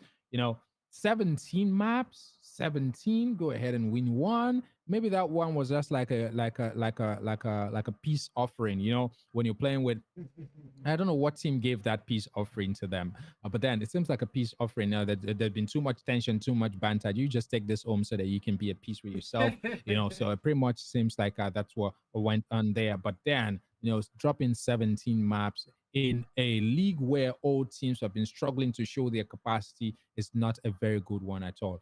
I know that they are not a bad team. Honestly, they are not a bad team. But then maybe in terms of, you know, how they play, in terms of how the players work together, in terms of the communication back in a field of play, maybe something is amiss. I need to go back and check. And that's why I say you have to give it up for UAH, because UAH seems to be that team that have been able to go back and put their house in order and come back and show some muscle. And it's beautiful to see that, especially playing against a team as solid as DC and knocking down DC, you know, knock them down. Say, oh, look, go back down and meet your lobby guys, AO down there that actually taught you how to lose. But yeah, guys, this is where we are going to call it a night. It's been a very wonderful series. Oh, and we don't know. The funny thing is, yeah, Naga, we have to go and emphasize that we actually saw 3-0 first game, 3-0 second game, 3-0 last game. That is not something I want to go and be seen. But yeah, we saw last exactly game. That. Literally, man. 3-0s, and yeah. That's no, this is Legion. This is Legion, and that's all that team. And you know, when Legion started, when Legion Nagon started, I said, look, these guys, they're used to clean sweeps. You know, when they want to get it, they want to get it all. They don't want to leave anything for you. Legion knows how to do that, and we've seen that again over and over. But clean sweeps, yeah, that's where you separate the boys from the men. Maybe when the men starts playing the men, we're going to see that balance of power. But then it's happened again tonight. So yeah, that's what you'll have to see. Yeah, this is what it is, I guess. Well, this is where we are going to sign off. It's been your boy Carl with the one and only Dragon himself, with Naga, as we are going to be saying goodbye to match week 6. Now, going into match week 7, the fixtures are going to be even crazier. So don't forget, subscribe to the White channel. If you're watching on TikTok, follow as well. On Twitch, actually, those streams did go off a while ago. But yeah, we're going to see you guys in match week 7. Don't forget, guys. See you guys. This has been the African Champions League. It's been your boy Carl and Naga. Good night.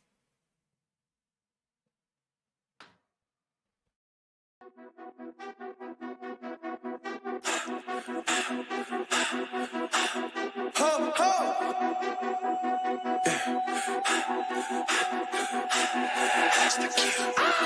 Look, I come from a city, you hear signs when we sleep. Heaven sent, hands down, vibes so unique. They ain't play their part, so my part is play for keeps. Wide-eyed kid, but I never saw the ease. Yeah, throw me keys. Yeah, on the table, age 10, look at me. Yeah, I seen things that'll make it hard to speak. Yeah, I've been fighting all my battles from my knees. Yeah, looking up way to the sky and it's big and it's high, you know where it is going. They won't believe in a miracle, I do not tell them, I'd rather just show them. Ain't no little engine that could, I know that he will, I gotta keep going.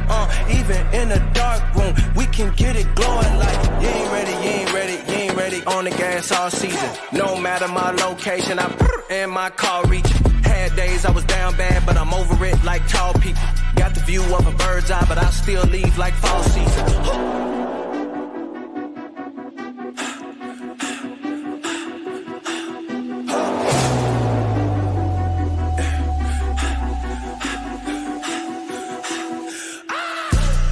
Come from a city, you hear signs when we sleep. Heaven sent, hands down, vibes so unique. They ain't play their part, so my part is play for keeps. Wide-eyed kid, but I never saw the ease. Yeah, throw me keys. Yeah, on the table, age 10, look